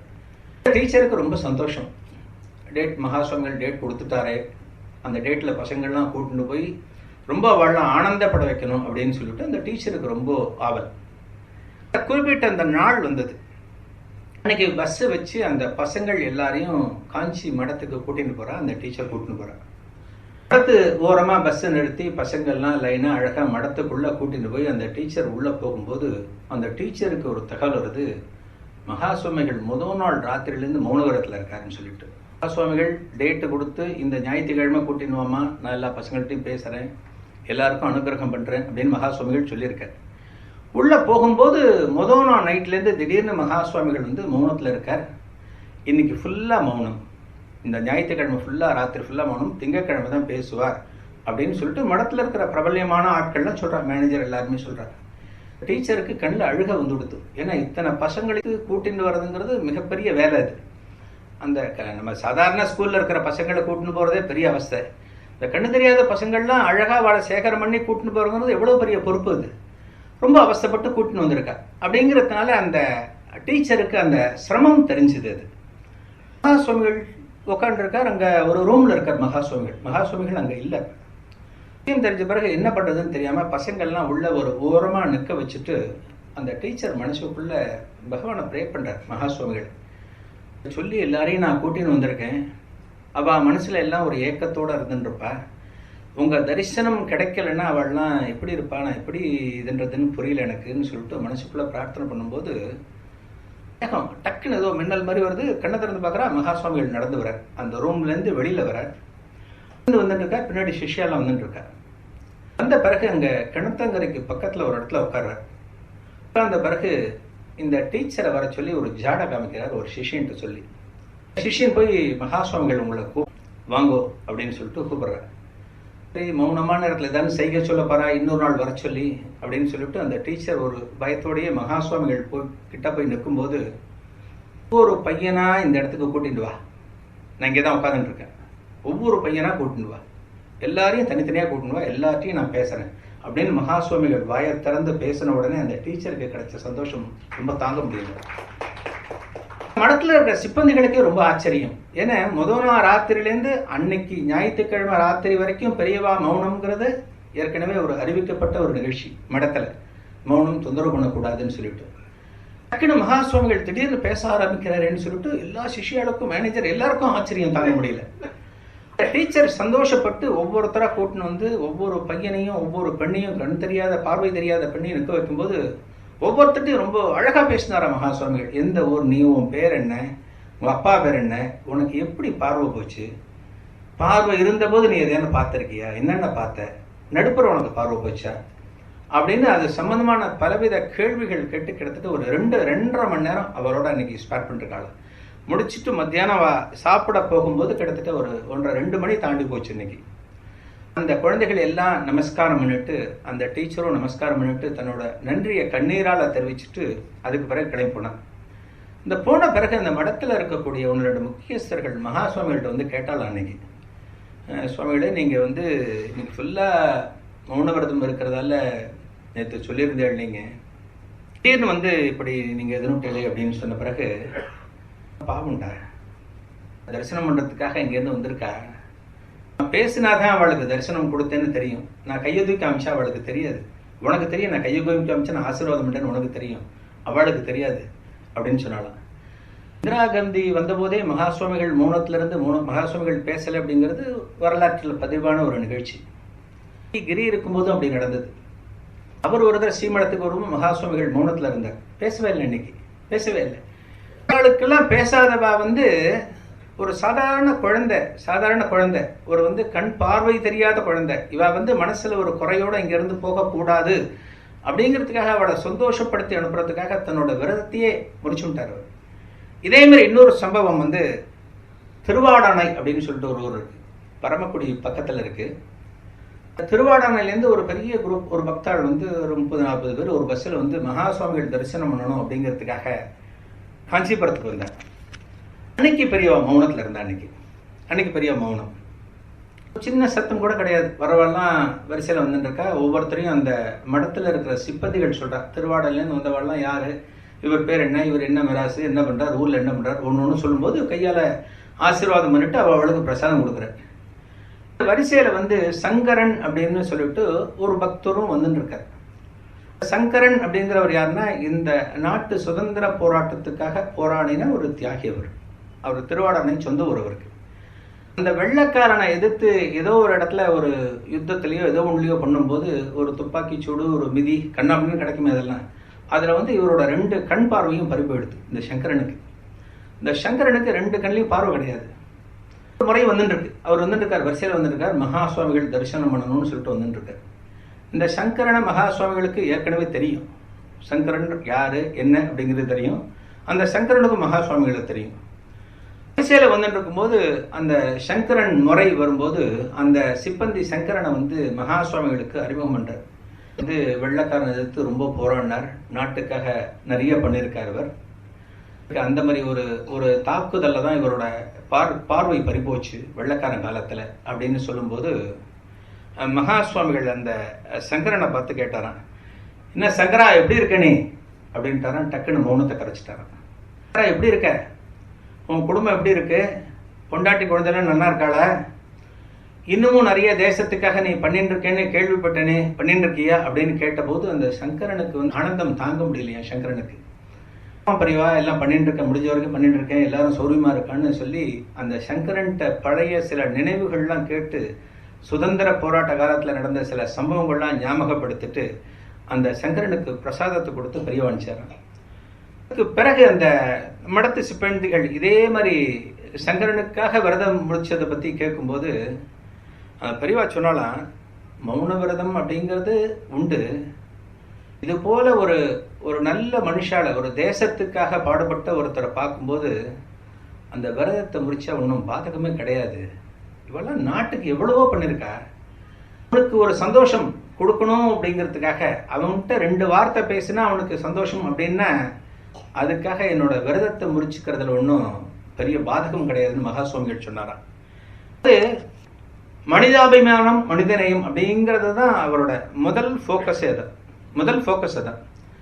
மனிதர்கள் வந்து கஷ்டப்படக்கூடாது, கஷ்டப்பட்டு வந்த மனுஷன் இருக்கிற காலத்தில் நல்லபடியாக இருக்கணும் அப்படிங்கிறது தான் மகா சுவாமிகளோட ஒரு மிகனமாக இருந்திருக்கு. இன்னைக்கு அந்த மாதிரி மனுஷெல்லாம் பார்க்க முடியுமா அப்படிங்கிறது ரொம்ப சந்தேகம். சங்கரன் மாதிரி மனுஷெல்லாம் அந்த காலத்தில் இருந்தாங்கன்னா உண்மையான ஒரு விசுவாசத்தோட ஒரு நாட்டுக்கு போராடுறது அப்படிங்கிறது சொல்லிட்டு இருந்திருக்கு. உண்மையான விசுவாசம், யாரையும் ஏமாற்றக்கூடாது, திருடக்கூடாது, பொய் சொல்லக்கூடாது, ஒரு நல்ல எண்ணத்தோட ஒரு நல்ல காரியத்துக்காக போராடணும் அப்படின்னு சொல்லிட்டு இருந்திருக்கு.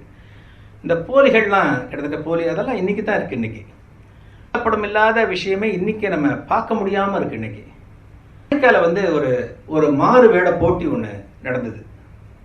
மாறுவேட போட்டி என்னன்னா, சார்லி சாப்ளின் மாதிரி யார் வேஷம் போட்டுட்டு வரா, சார்லி சாப்ளின் மாதிரியே இருக்கணும், அச்சசலா இருக்கணும், அப்படி வர ஒரு முதல் 3 பேருக்கு பிரைஸ் அப்படின்னு சொல்லிட்டு அமெரிக்காவில் ஒரு பெரிய போட்டி அனௌன்ஸ் பண்ணேன் ரொம்ப வருஷத்துக்கு முன்னாடி. சார்லி சாப்ளின் இருக்கும்போது, அவர் ஃபேமஸாக இருக்கும்போது ஒரு 10,000 பேர் அந்த போட்டியிலே கலந்துட்டாலாம். அப்படின்னா அங்கே வந்திருந்தவா எத்தனை பேர் இருக்குன்னு யோசிச்சு பாருங்க. 10,000 பேர் அந்த போட்டியில், 10,000 சார்லி சாப்ளின் ஒரு தீவு தொடல் மட மாதிரி இடத்துல இருந்தால் எப்படி இருக்கும் நமக்கு பார்க்கறதுக்கு, எல்லாம் இந்த கோட்டு கையில் குச்சி பார்க்கறதுக்கு ஜெகஜோதியாக இருக்கும் அந்த இடத்துல. அந்த 10,000 பேரை ஒரு வரிசையில் எல்லாம் வரவழைச்சு சார்லி சாப்ளின் அச்சு அசலாக யார் இருக்கா அப்படின்னு சொல்லிட்டு பார்க்கறது, அந்த இமிட்டேஷன்லாம் கரெக்டாக இருக்கா, அவேளை மாதிரி நடந்து காட்டுறாளா, அந்த குச்சியெல்லாம் அப்படி போட்டு எல்லாம் பண்ணுவார், தொப்பிலாம் படத்தில் நிறைய பார்த்துருக்கோம் இல்லையா, அது மாதிரி அவள் பண்ணுறாளான்னு பார்த்துட்டு ஒரு பெரிய ஜூரி, ஒரு பெரிய நடுவர் குழு உட்காந்து ஒரு 7-8 பேர் உட்காந்து எல்லாரையும் ஜட்ஜ் பண்ணி மார்க் போட்டு 10,000 பேரில் ஒரு 3 பேர் தேர்ந்தெடுத்தார். 3 பேரை மேடைக்கு வர சொல்லி எல்லாருக்கும் இத்தனை $1,00,000 இத்தனை $1,000 எல்லாருக்கும் பரிசு எல்லாருக்கும். அந்த சார்லி சாப்ளின்லாம் ரொம்ப சந்தோஷம், அந்த வேஷம் போட்டு வந்தவங்களுக்குலாம் பாப்பான்னு சொல்லிட்டு பயங்கர சந்தோஷம். எவ்வளோ பெரிய போட்டியில் எவ்வளோ பெரிய பரிசு கிடைக்கிறது. முடிஞ்ச பிறகு அந்த கீழே இருந்தவன ஒருத்தன் அழுதுகிட்டே இருந்தான், இன்னொரு வேஷம் போட்ட ஒருத்தன் அழுதுன்னான். அப்போ ஜூரியெல்லாம் பேசும்போது, இவ்வளோ 10,000 பேர் வந்திருக்கும்போது நம்ம 3 பேர் தான் எடுத்திருக்கோம், ஒரே ஒரு ஆறுதல் பரிசு ஒன்று கொடுக்கலாம், யாரான ஒருத்தனை தேர்ந்தெடுத்து இன்னொரு சார்லி சாப்ளின் எடுக்கலாம்னு சொல்லிட்டு அடுத்த ரேங்க்ல யார் இருக்கான்னு பார்த்து ஒருத்தனை அனௌன்ஸ் பண்ணி மேடைக்கு வர வச்சு அந்த அழுதண்டே இருந்தானே அந்த பையன் தான். இந்த அழுதண்டே இருந்த ஆள் வந்து சார்லி சாப்ளின் மேலே வந்து இந்த விருதை கொடுக்குறா, விருது வாங்கும்போது அவன் விடாமல் அழுதண்டே இருக்கான். ஏன்பா நீ அழுதுண்டே இருக்கிய, நீ உனக்கு சார்லி சாப்ளின்ல 1 2 3 கிடைக்கல, ஒரு ஆறுதல் பரிசு கொடுக்கலான்னு பார்க்கும்போது உன் பேர் லக்கீலியா ஒரு மாதிரி அமைஞ்சு கொடுத்து உன் பேர் தான் கிடைச்சது, நீ தான் அந்த அடுத்த குவாலிஃபிகேஷனில் இருக்கிற, உனக்கும் ஒரு அவார்டு கொடுத்தாச்சு, இன்னும் ஏன் நீ அழுதுட்டு இருக்க அப்படின்னு கேட்கும்போது அந்த பையன் சொன்னானா, நான் தான் உண்மையான சார்லி சாப்ளின். உண்மையான சார்லி சாப்ளின் அங்கே வந்திருக்காரு, மேடைக்கு வந்திருக்காருங்க. அவருக்கு கிடைக்கல, ப்ரைஸ் கிடைக்கல. அவருக்கு போலியா வர சார்லி சாப்ளினுக்கு தான் முதல் ப்ரைஸு, 2ஆம் ப்ரைஸு, 3ஆம் ப்ரைஸு கிடைச்சிருக்கு. காலம் அந்த மாதிரி காலம் அது. போலிகள் மட்டும்தான் நல்லா கோலோச்ச முடியும். இன்னைக்கு இருக்கிற காலத்தில் எந்த ஃபீல்டாகட்டும், எதுவாகட்டும், ஒரு ஆன்மீகம் சம்மந்தப்பட்ட வேலையாகட்டும், இல்லை எந்த ஒரு பணியாகட்டும், அவள் தான் முன்னாடி நிற்பாள். நல்ல ட்ரெஸ்ஸு போட்டுன்னு வந்தால் நல்லா போட்டுன்னு இருப்பா. நம்ப முடியாது, யாரையும் நம்ப முடியாது இந்த காலத்தில். மகாபெரியவா இருந்தபோது காஞ்சி காமாட்சி அம்மன் கோவிலுக்கு, இந்த காஞ்சி காமாட்சி அம்மனுக்கு பாசம் அங்குசம் ஒரு தயார் பண்ணுற ஒரு வேலை இருந்தது. அது சாத்தணும் அப்படின்னு முடிவு பண்ணேன். பாசம் அங்குசம் ஒரு தங்கத்தில் தயார் பண்ணணும் அப்படின்னு முடிவு பண்ணேன். இது பண்ண பிறகு இந்த பொறுப்பை யார்கிட்ட ஒப்படைக்கலாம், யார்கிட்ட கொடுக்கலாம் அப்படின்னு பார்க்கும்போது ராணிப்பேட்டைன்னு இருக்கு, வேலூர்கிட்ட. அந்த ஊரில் இருக்கிற பக்தர்கள் சில பேர் நாங்கள் இந்த பொறுப்பை எடுத்துக்கிறோம், நாங்கள் இதை வசூல் பண்ணி நாங்கள் கொடுத்துட்றோம், அம்பாளுக்கு நாங்கள் சேர்த்துடுறோம் நாங்கள் அப்படின்னு சொன்னேன். பெரியவாளுக்கு ரொம்ப சந்தோஷம். அந்த பொறுப்பை கொடுத்துருக்கேன். என்ன பண்ணுறாங்க, அந்த ராணிப்பேட்டையில் இருக்கிற அந்த மெய்யன்பர்கள்லாம் ஒரு இடமா போயிருக்க. மகேந்திரமங்கலம் அப்படின்னு சொல்லிட்டு முசிறி பக்கத்தில் ஒரு கிராமம் இருக்கு. அங்கே ஒரு சிவன் கோவில் இருக்கு, சந்திரமௌலீஸ்வரன் சொல்லிட்டு. அந்த கோவில் திருப்பணிக்காக நீங்கள் இதில் போட பைசா அந்த கோவில் திருப்பணிக்காக போய் சேர போகிறது. அது ரொம்ப நாளாக அந்த திருப்பணியை பண்ணிட்டு இருக்காரு, பிரபு சார் பண்ணிட்டு இருக்காரு. அவர் விரைவில் கும்பாபிஷேகம் வரப்போகிறது, தை மாதம் அப்படின்னு நினைக்கிறேன் கும்பாபிஷேகம் வரப்போகிறது. அந்த ராணிப்பேட்டை சேர்ந்த அந்த பக்தர்கள்லாம் ரொம்ப ஆர்வமாக இருந்தாவாள்லாம், நாங்கள் பண்ணித்தரோம் நாங்கள் பண்ணித்தரோம்னு சொல்லிட்டு. சொல்கிறது ஈஸி, சொல்லிட்டா ஒரு ஆர்வத்தில் சொல்லிட்டா. காமாட்சிக்கு பாசம் அங்குசம் கொடுக்கறதுங்கிறது மிகப்பெரிய வேலை, மிகப்பெரிய பணி, அது மிகப்பெரிய திருப்பணி. அது இப்போ என்ன பண்ணிருக்கா, ஒவ்வொரு இடமா போயிருக்கா. ராணிப்பேட்டையில் நிறைய இண்டஸ்ட்ரி அங்கே எங்கெல்லாம் இருக்க, பிரபலமான மனுஷாலாம் நிறைய பேர் இருக்கா, அங்கெங்கெல்லாம் போயிருக்கா. போது அவள் கேட்குறா, ஒருத்தர் கேட்குறா, காமாட்சிக்கு பாசம் அங்குசம் வேணும்னா ஏன் காஞ்சிபுரத்துலேயே பண்ணிக்க முடியாத, இங்கே கேட்குறேன் அப்படின்னு ஒருத்தர் கேட்டிருக்காரு. நிறைய பேர் இந்த மாதிரிலாம், அதாவது என்னால் முடியல அப்படின்னு சொல்கிறது வேற, குதர்க்கமாக சொல்கிறது வேற. மனுஷால எல்லா டைப்பும் இருக்குது, எல்லா டைப்பும் 5 ரூல் ஒன்றா இல்லையே, எல்லா டைப்பும் இருக்குது. அதெல்லாம் பொருட்படுத்தக்கூடாது. அது கடைசியில் சுவாமிகளை தான் சொல்லுவார். ஒவ்வொருத்தர் ஒன்று ஒன்று சொல்லிருக்கார். ஆளுக்கால் என்னப்பா இங்கே நம்ம ஊர்லேயே அவன் வழி இல்லாமல் இருக்கான், காசுக்கு வழியில் நீ பாசங்கிற அங்குசங்கிற எல்லாம் யாருக்கு அப்படின்னு ஒருத்தர் கேட்குறது. எல்லா விஷயம் தெரிஞ்ச மனுஷன் கேட்கறது. எல்லாத்தையும் மீறி அவளுக்கெல்லாம் என்னென்னா, மகா சுவாமிகள் சொல்லி இந்த பொறுப்பை நம்ம எடுத்துட்டு இருக்கோம். ஒரு சாதாரண யாரோ ஆள் சொல்லலை, சுவாமிகள் சொல்லியிருக்க. நம்ம பண்ணக்கூடிய இந்த வேலை காமாட்சிக்காக பண்ணுற வேலை, யாருக்காக இந்த வேலை பண்ணுறோம் அப்படிங்கிறது முக்கியம். சில அவமானங்கள் வந்ததுன்னா நம்ம என்ன வேலை செய்கிறோம், எதுக்காக இது பண்ணுறோம் அப்படிங்கிறத பார்க்கணும். எதுக்காக சிலவற்றெல்லாம் தியாகம் பண்ணலாம், தப்பு கிடையாது, தப்பு கிடையாது. ஒரு நல்ல வீட்டில் நம்ம குழந்தைய படிக்க வைக்கணும் அப்படிங்கிறதுக்காக நம்ம ரொம்ப கஷ்டப்படலாம். கொஞ்சம் அவமானம் பட்டாலும் பரவாயில்ல, குழந்தை படிக்கிறதுக்காக தான் நம்ம அவசப்படுறோம். அது மாதிரி இந்த வேலையை எடுத்துட்டவாள்லாம் ரொம்ப சந்தோஷப்பட்டா. பரவாயில்ல, என்னாலும் பரவாயில்ல, காமாட்சிக்காக தானே இந்த வேலையை நம்ம பண்ணுறோம் அப்படின்னு சொல்லிட்டு அதை மீறி எல்லாமே கொஞ்சம் கொஞ்சம் கொஞ்சம் சேர்த்துக்கிட்டு எல்லாம் முடிஞ்சு போச்சு. கிட்டத்தட்ட அந்த அந்த பாசம் அங்குசம் அப்படிங்கிறதுக்கான தேவையான பண வசூல் எல்லாம் முடிஞ்சு போச்சு. எல்லாம் முடிஞ்சு போன பிறகு இதுக்கான அந்த பொருள் வாங்கி எல்லாம் முடிச்சு மகாசுவாமிகிட்ட ஒப்படைக்க போகிறேன். அடுத்து காஞ்சி காமாட்சி அம்மனுக்கு சமர்ப்பணம் பண்ண போகிறாது சொல்லும்போது மகாசுவாமிகள் கேட்குறார், அந்த குரூப்பில் எல்லாரையும் உட்காத்தி வச்சுட்டு, அதுக்காக பல பேர்கிட்ட நீங்கள் போயிருப்பேள், பல பேர்லாம் ரொம்ப உங்களை உதாசி இல்லை அப்படின்னு ஆரம்பிச்சானா பெரியவானா. மனசில் வச்சுக்கக்கூடாது, நீங்கள் யாருக்காக பண்ணுறேள், நீங்கள் எனக்காக கூட இல்லை, காமாட்சிக்காக பண்ணுறேள். காட்சி உலகத்துக்கே படிகளந்துன்னு இருக்கா. உங்களுக்கு படியளக்கிறா, இவாளுக்கு படியளக்கிறா, எனக்கு படியளக்கிறா, எல்லாருக்கும் படியளக்கிறா. அந்த அம்பாளுக்கு ஒரு வேலை செய்யும்போது நமக்கு ஒரு கஷ்டம் வந்தால் நாம் அதை சந்தோஷமாக ஏற்றுக்கணும். எல்லாம் ஏற்றுண்டு நீங்கள் அழகாக பண்ணி கொடுத்துருக்கல இன்னைக்கு, அதான் சந்தோஷமான விஷயம். இதெல்லாம் இருக்கும்போது சட்டுன்னு உங்களுக்கு ஏதோ 1000 2000 கொடுத்து நம்ம வேலையை முடிச்சுக்கலாமேன்னு உங்களுக்கு தோணாமல் இந்த வேலையை கூட இருந்து முழுக்க முடிச்சிருக்கல நீங்கள், ரொம்ப சந்தோஷமான விஷயம்னு சொல்லிட்டு அந்த எல்லாரையும் பாராட்டி எல்லாருக்கும் ஒரு வெகுமதி கொடுத்தாலும் அன்னைக்கு மகா சுவாமிகள் இன்னைக்கு பகவான் மேல ஒரு பரிபூர்ணமா ஒரு நம்பிக்கை வைக்கணும். எந்த ஒரு காரியமாகட்டும் சரி, பகவான் சம்பந்தப்பட்ட காரியம் அப்படின்னா ஒரு நம்பிக்கை வச்சு பரிபூர்ணமா நம்ம இறங்கின அது சக்சஸ் ஆகும். நம்ம செய்யும் போதே ஏதோ நமக்கு ஒரு சந்தேகம் வச்சுக்கோங்க, பகவான் நமக்கு இதை செய்வாரா இப்படி செய்வாரா அப்படின்னு நம்ம சந்தேகப்பட்டா பகவான் நம்மகிட்ட இருந்து விலகி போயிடுவோம். பகவான் நம்ம பக்கத்துல வரமாட்டான். விஷ்ணு பரமஹம்சர் ஒரு அழகான கதை சொல்லுவார். அதுக்கு வைகுண்டத்துல நாராயணன் படுத்துட்டு இருக்கார், சயனம் பண்ணிட்டு இருக்கார் ஆதிசேஷன் மேல. அவரோட பாதத்துல லக்ஷ்மி தேவி உட்காந்துட்டு அவரோட பாதங்கள் பிடிச்சு விட்டு இருக்கார். திடீர்னு பகவான் என்ன பண்றார், சட்டுன்னு எந்திரிக்கிறார். எந்திரிச்சோன்னே லக்ஷ்மி கேட்கிறார், என்ன பகவான் திடீர்னு எந்திரிச்சு சொல்றீங்க, என்ன அப்படின்னு கேட்டோன்னே, என்னோட பக்தன் ஒருத்தன் கஷ்டப்பட்டு இருக்கான், ஒரு பெரிய ஆபத்துல சிக்கின்னு இருக்கான், உடனே இந்த க்ஷணமே போய் அவனை காப்பாற்றணும், ஒரு பெரிய ஆபத்துல மாட்டின்ட்டான் அப்படின்னு பகவான் எந்திரிச்சாராம். ஒரு டக்குன்னு கிளம்பி போயிட்டார். லக்ஷ்மிகிட்ட உத்தரவு எதுவும் இல்லை, இறங்கி போயிட்டார். போனவர் எந்த வேகத்துல போனாரோ அதே வேகத்தில் திரும்ப வந்துட்டார். லக்ஷ்மி கேட்குறா, என்ன பகவானே நீங்க போனேள், நீங்க பக்தனை காப்பாற்றணும், பெரிய அவஸ்தையில இருக்கான், என்னோட பக்தன் அப்படின்னு சொன்னேள், அவனை காப்பாற்றுறதுக்காக போறேன்னு சொன்னேள், திடீர்னு வந்துட்டேளே அப்படின்னு கேட்ட பிறகு போனேன், கரெக்டு தான், என்னோட பக்தன் ஒருத்தன் என்னோட நாமத்தை உச்சரிச்சுட்டே ரோட்ல போயிருந்தான். அவன் போயிட்டு இருக்கும்போது ஒரு சலவை தொழிலாளி கீழே துணிமணிகள்லாம் காய போட்டிருந்தான், தரையில காய போட்டிருந்தான், நல்லா துவைச்சு விளையர்னு வேஷ்டி இந்த மாதிரி சட்டையெல்லாம் போட்டிருந்தான். இவன் போறவன் ரோடு ஓரமா நடக்காம அந்த துணி மேலேயே நடக்க ஆரம்பிச்சிட்டான். நாமத்தை கிருஷ்ணா கிருஷ்ணா கிருஷ்ணான்னு சொல்லிட்டு நாமத்தை சொல்லிட்டே போயிட்டு இருக்கான். அந்த நேரம் பார்த்து அந்த சலவை தொழில் என்ன பண்ணிட்டான், தன்னோட துணியெல்லாம் ஒருத்தன் விதிச்சுட்டு போறானே படுபாவின்னு சொல்லிட்டு ஒரு பெரிய கட்டையை எடுத்துன்னு அவனை அடிக்கிறதுக்காக வந்தான். அதை பார்த்த பிறகுதான் நான் ஓடனேன், என் பக்தனை காப்பாற்றணும், பாவம் என்னோட நாமத்தை ஸ்மரணம் பண்ணிட்டு போயிட்டு இருக்கான், யாரோ ஒருத்தன் அடிக்க வரான், அவனை காப்பாற்றணுன்றதுக்காக நான் போனேன் அப்படின்னு பகவான் சொல்றார்.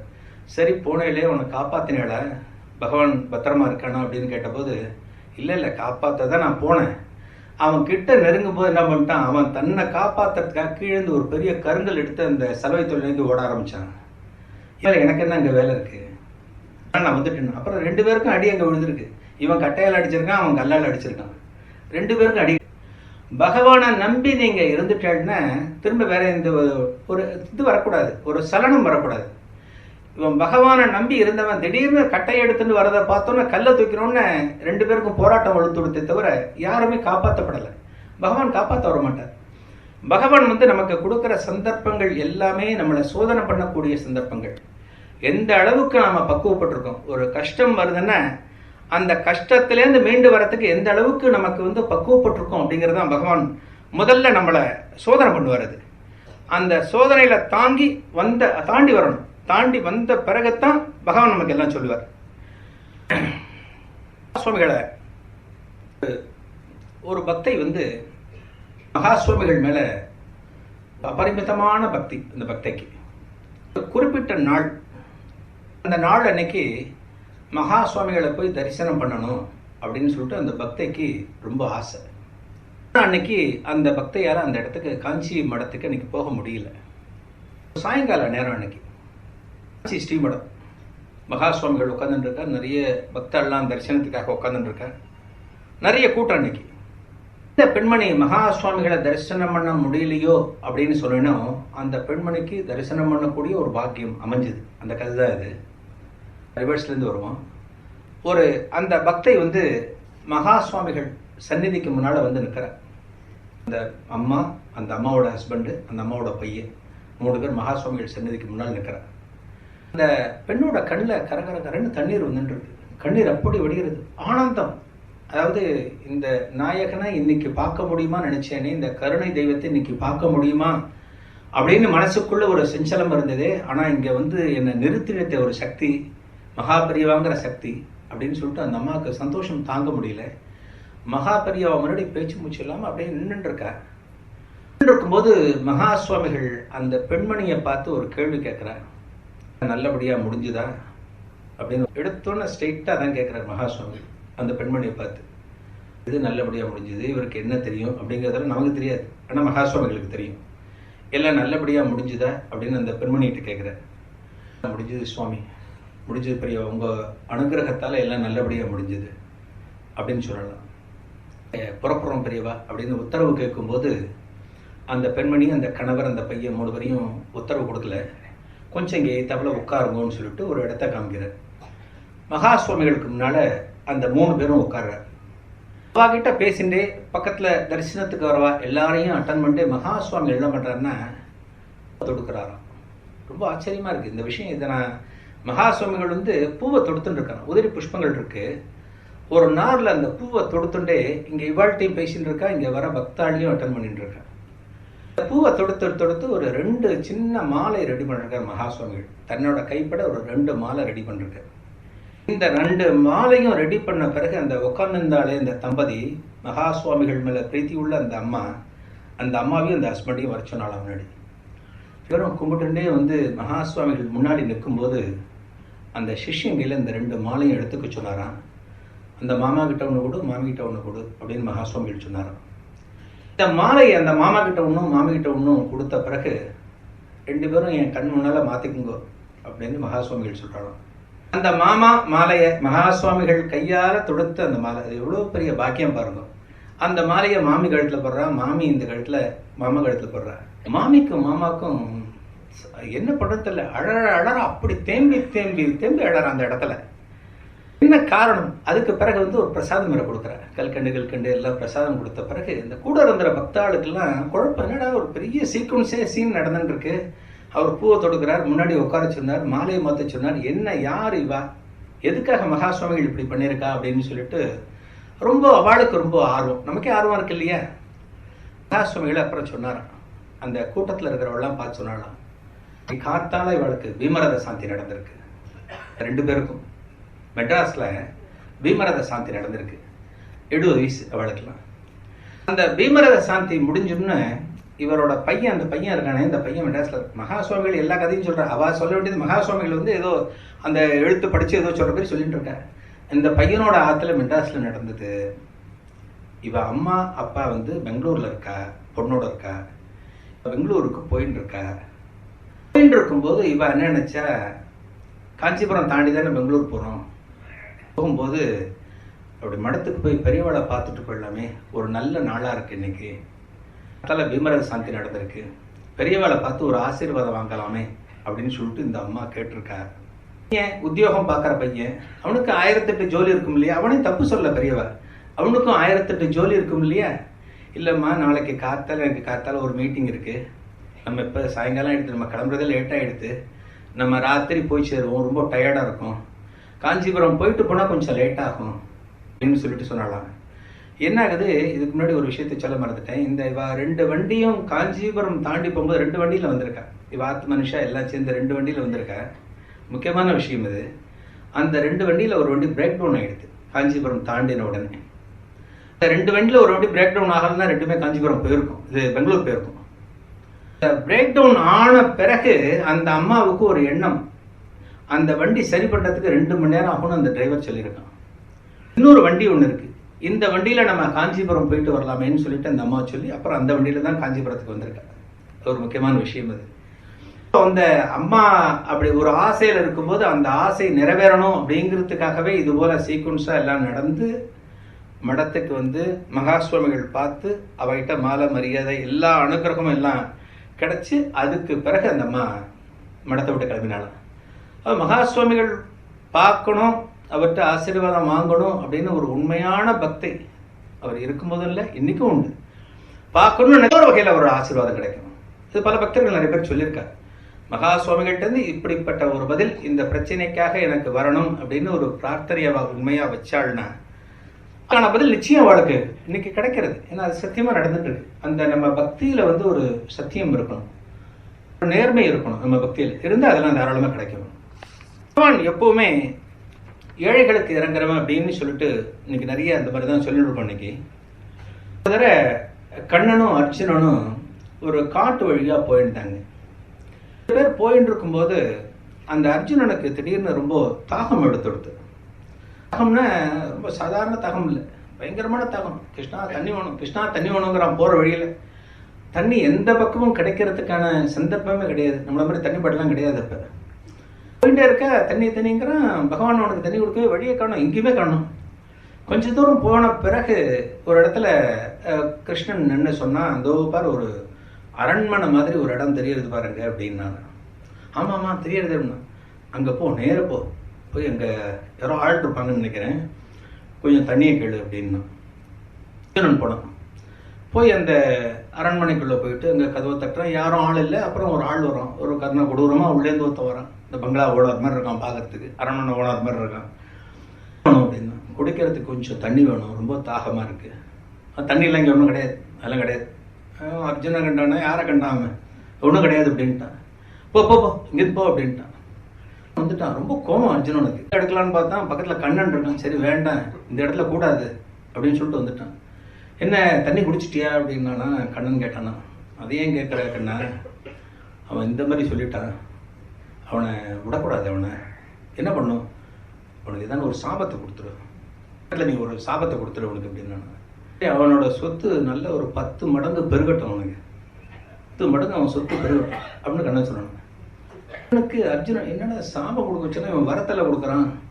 ஆனால் அந்த டைம் கேட்கறதுக்கு திராணி இல்லை. அவனுக்கு தண்ணி வேணுமே. அவனுக்கு என்ன பண்ணி, நான் உடம்பு கொஞ்சம் ஒரு மாதிரி இருந்தனால தண்ணி அதிகம் தேவைப்படுது எனக்கும் இன்னைக்கு. அவனுக்கு தண்ணி அந்த தாகத்தில் இருக்கிறதுனால இதெல்லாம் கேட்க முடியல. ஏன்னா திரும்ப பேசணும் இல்லையா அவனுக்கு. ஏன் கண்ணா, நான் ஒன்று கேட்டால் நீ ஒன்று கொடுக்குற அப்படின்னா நாக்கு கொஞ்சம் வரலும், பேச முடியாது. சரி இப்போ பேச வேண்டாம், அப்புறம் வச்சுக்கலாம் அப்படின்னு மனசுக்குள்ளே தீர்மானம் பண்ணிட்டு 2 பேரும் தண்ணி வேணுங்கண்ணா 2 பேரும் போயிட்டு இருக்கான். போயிட்டு இருக்கும்போது இத்தாப்பில் ஒரு பசுமாட்டை ஓட்டிட்டு ஒருத்தன் வந்துட்டு இருக்கான். அவன்கிட்ட கேட்டுப்பார், அவன்கிட்ட உனக்கு கிடைக்கும்னு நினைக்கிறேன் அப்படின்னு கண்ணன் சொல்கிறான் அர்ஜுனன் கிட்ட. அர்ஜுனன் கொஞ்சம் ஆப்போசிட்டில் தான் வந்துட்டு இருக்கான், கொஞ்சம் வேகமாக முன்னாடி போகிறான். போய் அவன்கிட்ட போயிட்டு எனக்கு தண்ணி வேணுங்க, ரொம்ப தாகமாக இருக்குது அப்படின்னு சொல்கிறான்.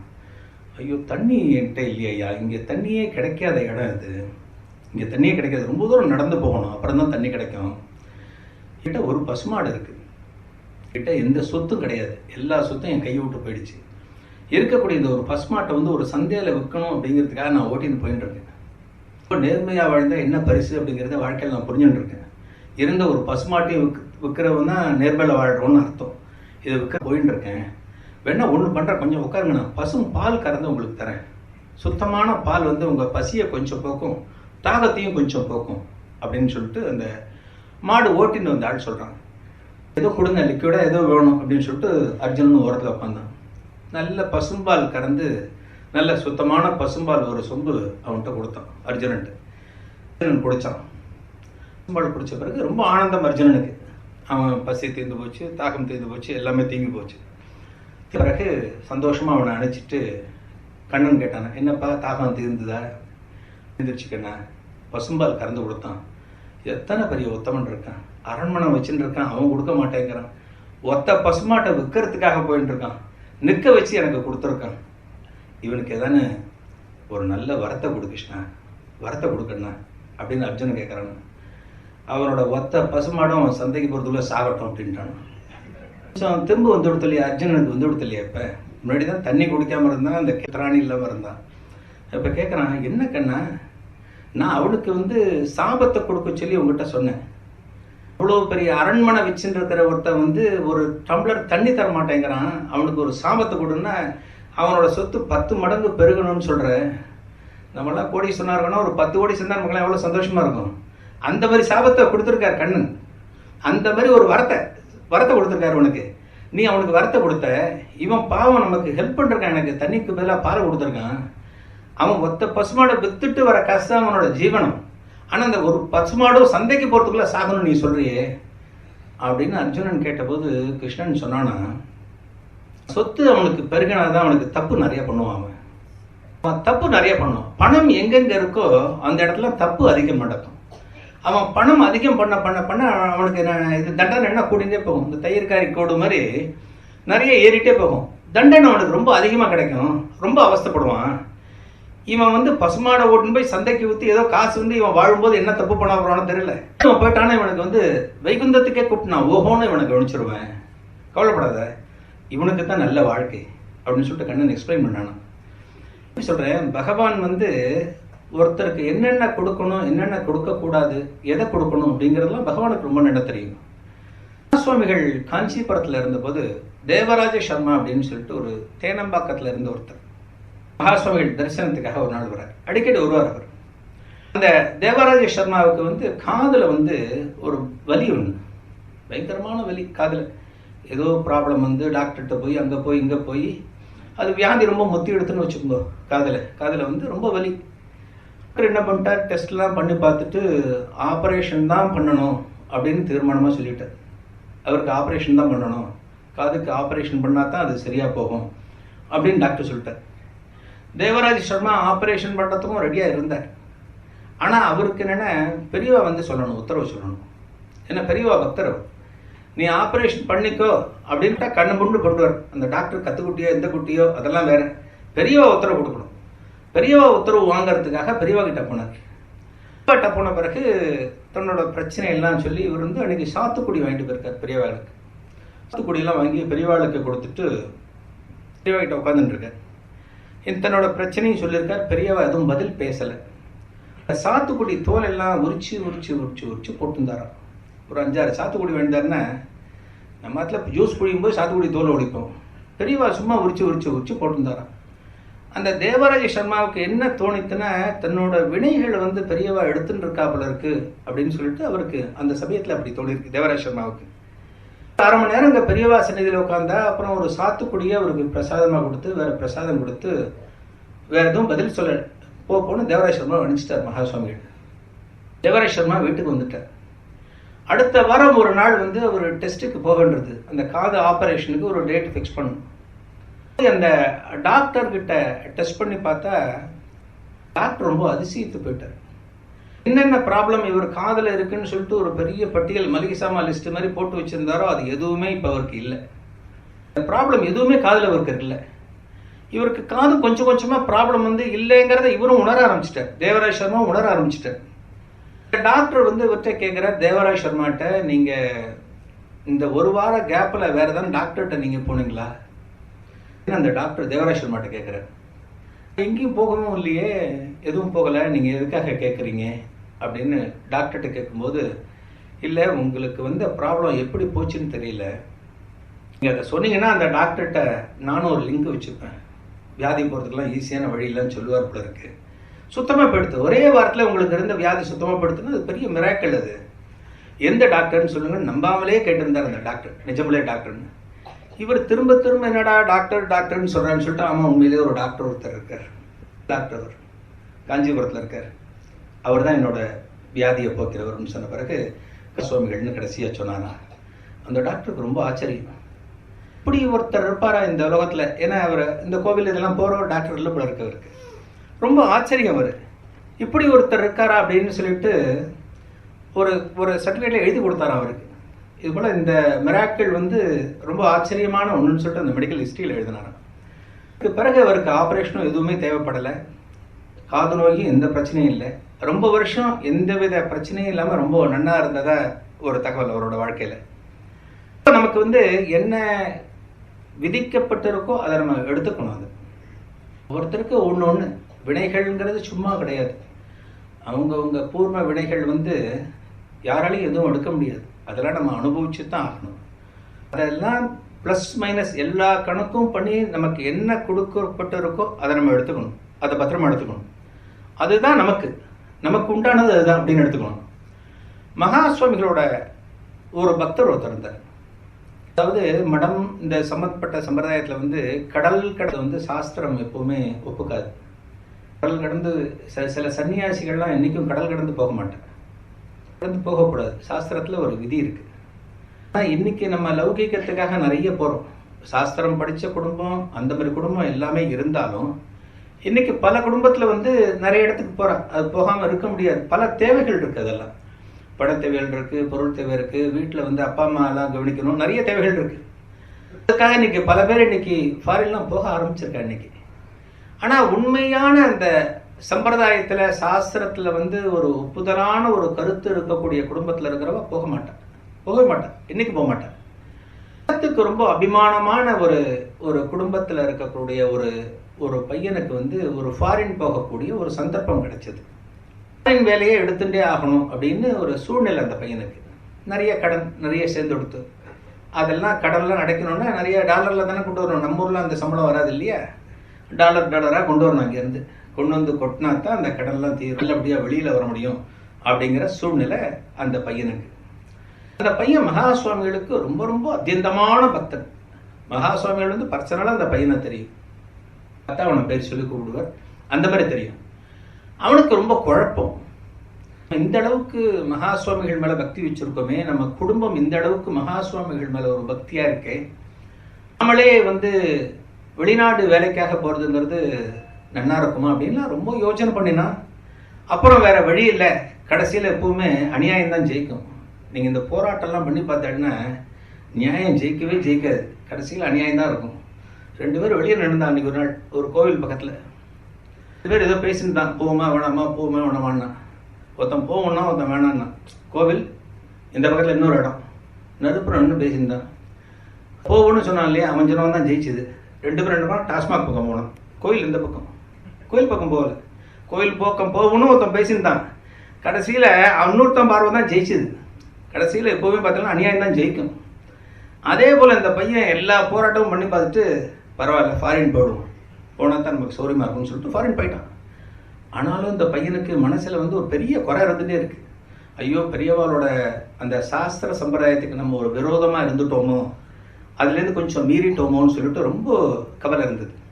ஃபாரின் போயிட்டு ஒரு 3-4 மாதம் அங்கே இருந்து மெட்ராஸ்க்கு வரக்கூடிய ஒரு சந்தர்ப்பம் ஒன்று கிடைச்சிது. பையன் மெட்ராஸ்க்கு வரும்போது ஒரு சங்கல்பம் வச்சுட்டான். மெட்ராஸ் ஏர்போர்ட்டில் இறங்கின உடனே அங்கேருந்து ஒரு டாக்ஸி வச்சுட்டு நேராக மடத்துக்கு போகணும், பெரியவாளை பார்க்கணும், அதுக்கப்புறம் தான் அப்பா அம்மாவை பார்க்க மெட்ராஸ்க்கு போகணும் அப்படின்னு ஒரு சங்கல்பம் எடுத்துட்டான். அவனுக்கு இன்னும் ஒரு ஆதங்கம். மகா சுவாமிகள் பார்க்காம ஒரு 4 மாதம் இல்லாதே அவனுக்கு பெரிய ஆதங்கமாக இருந்தது. பையன் வந்தான், ஏர்போர்ட்டில் வந்தான், இறங்கினான். ஏர்போர்ட்லேருந்து ஒரு வண்டி எடுத்துன்னு காஞ்சிபுரம் போகிறோம். இந்த காஞ்சிபுரம் இந்த பையன் இங்கே கிளம்புற நேரத்தில் அப்படியே காஞ்சிபுரத்துக்கு போகும். காஞ்சிபுரம் மடத்தில் பெரியவாளுக்கு உட்காந்துருக்கேன். பெரியவா எப்போவுமே என்ன பண்ணுவாள்னா, அந்த சாப்பாடு அதிகம் கவனம் செலுத்த மாட்டேன். இந்த பக்தாளுக்கு வந்து சந்தர்ப்பம் அதெல்லாம் சமையல்லாம் நிறைய பண்ணுவாள். இன்றைக்கி என்ன பண்ண போகிற, அது பண்ண போறியா, இது பண்ண போறியான்னு அதிகம் வந்து ஆர்வம் செலுத்த மாட்டேன். ரொம்ப ரேராக தான் அந்த ஆர்வம் செலுத்துவார். அன்றைக்கி அந்த மடத்தில் இருக்கிற சிப்பந்திகள் கூப்பிட்டு அந்த சமையல் பண்ணக்கூடிய கைங்கரியதாரர்கள்லாம் கூப்பிட்டு இன்றைக்கி என்ன சமையல் பண்ண போகிறேன்னு கேட்டிருக்கேன். 2-3 சொல்லியிருக்கேன். இதே பண்ணு, இது பண்ணு, அதுக்கு மேலே இதை பண்ணுன்னு சொல்லிட்டு 2-3 சாய்ஸ்லாம் வாளுக்கு கொடுத்து சமையல் நல்லா இருக்கட்டும், கொஞ்சம் சீக்கிரம் ரெடி பண்ணு அப்படின்னு சொல்லி அனுப்பிச்சிட்டு சமையல் அங்கே நடந்துட்டுருக்கு. கரெக்டாக ஒரு 1 மணி நேரம் 1.5 மணி நேரம் கழித்து இந்த பையன் ஃபாரின்லேருந்து வந்த பையன் மடத்துக்குள்ளே நுழையிறான். மடத்துக்குள்ளே நுழைஞ்சு நேராக பெரியவாகிட்ட வரான். பெரியவாளை பார்த்தோன்னே கண்ணீரோட பெரியவாள் காலில் நமஸ்காரம் பண்ணுறான்.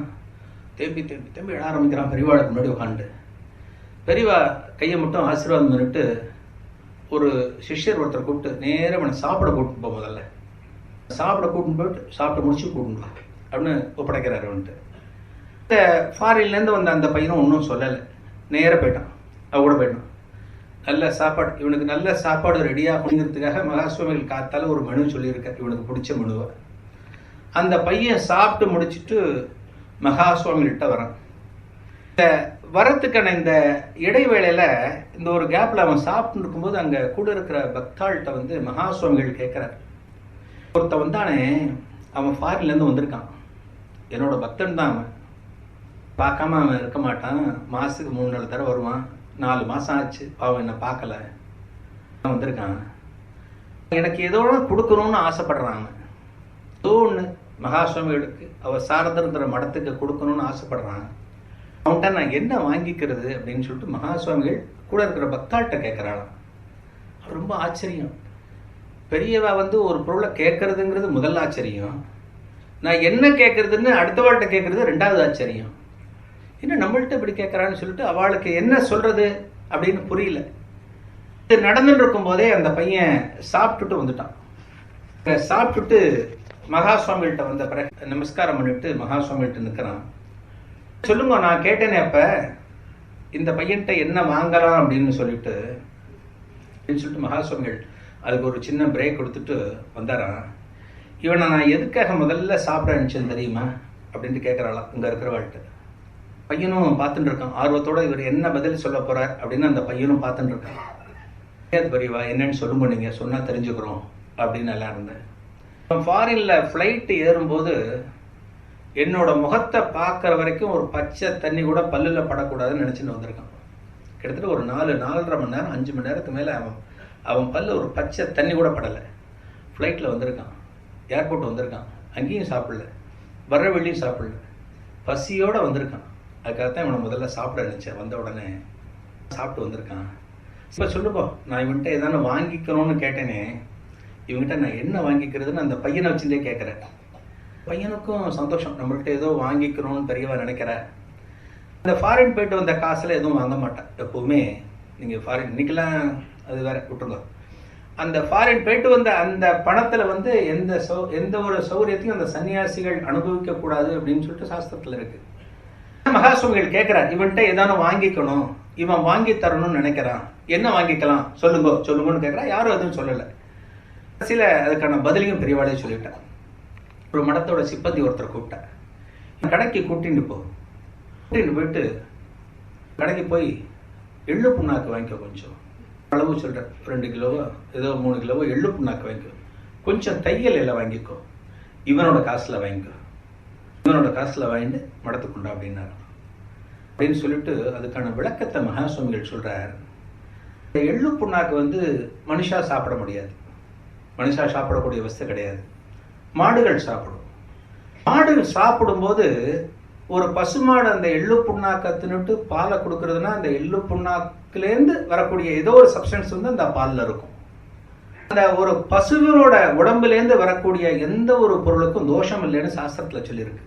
பசும்பாலுக்கு தோஷம் கிடையாது, கோமியத்துக்கு தோஷம் கிடையாது. கோமியெல்லாம் பார்த்தாலும் ஆற்றுல இந்த தீட்டு அதெல்லாம் தெளிப்பா, அதெல்லாம் கோமியத்தை வாங்கிட்டு வந்து கோமியத்தை தெளிப்பா, அதுக்கெல்லாம் தீட்டே கிடையாது.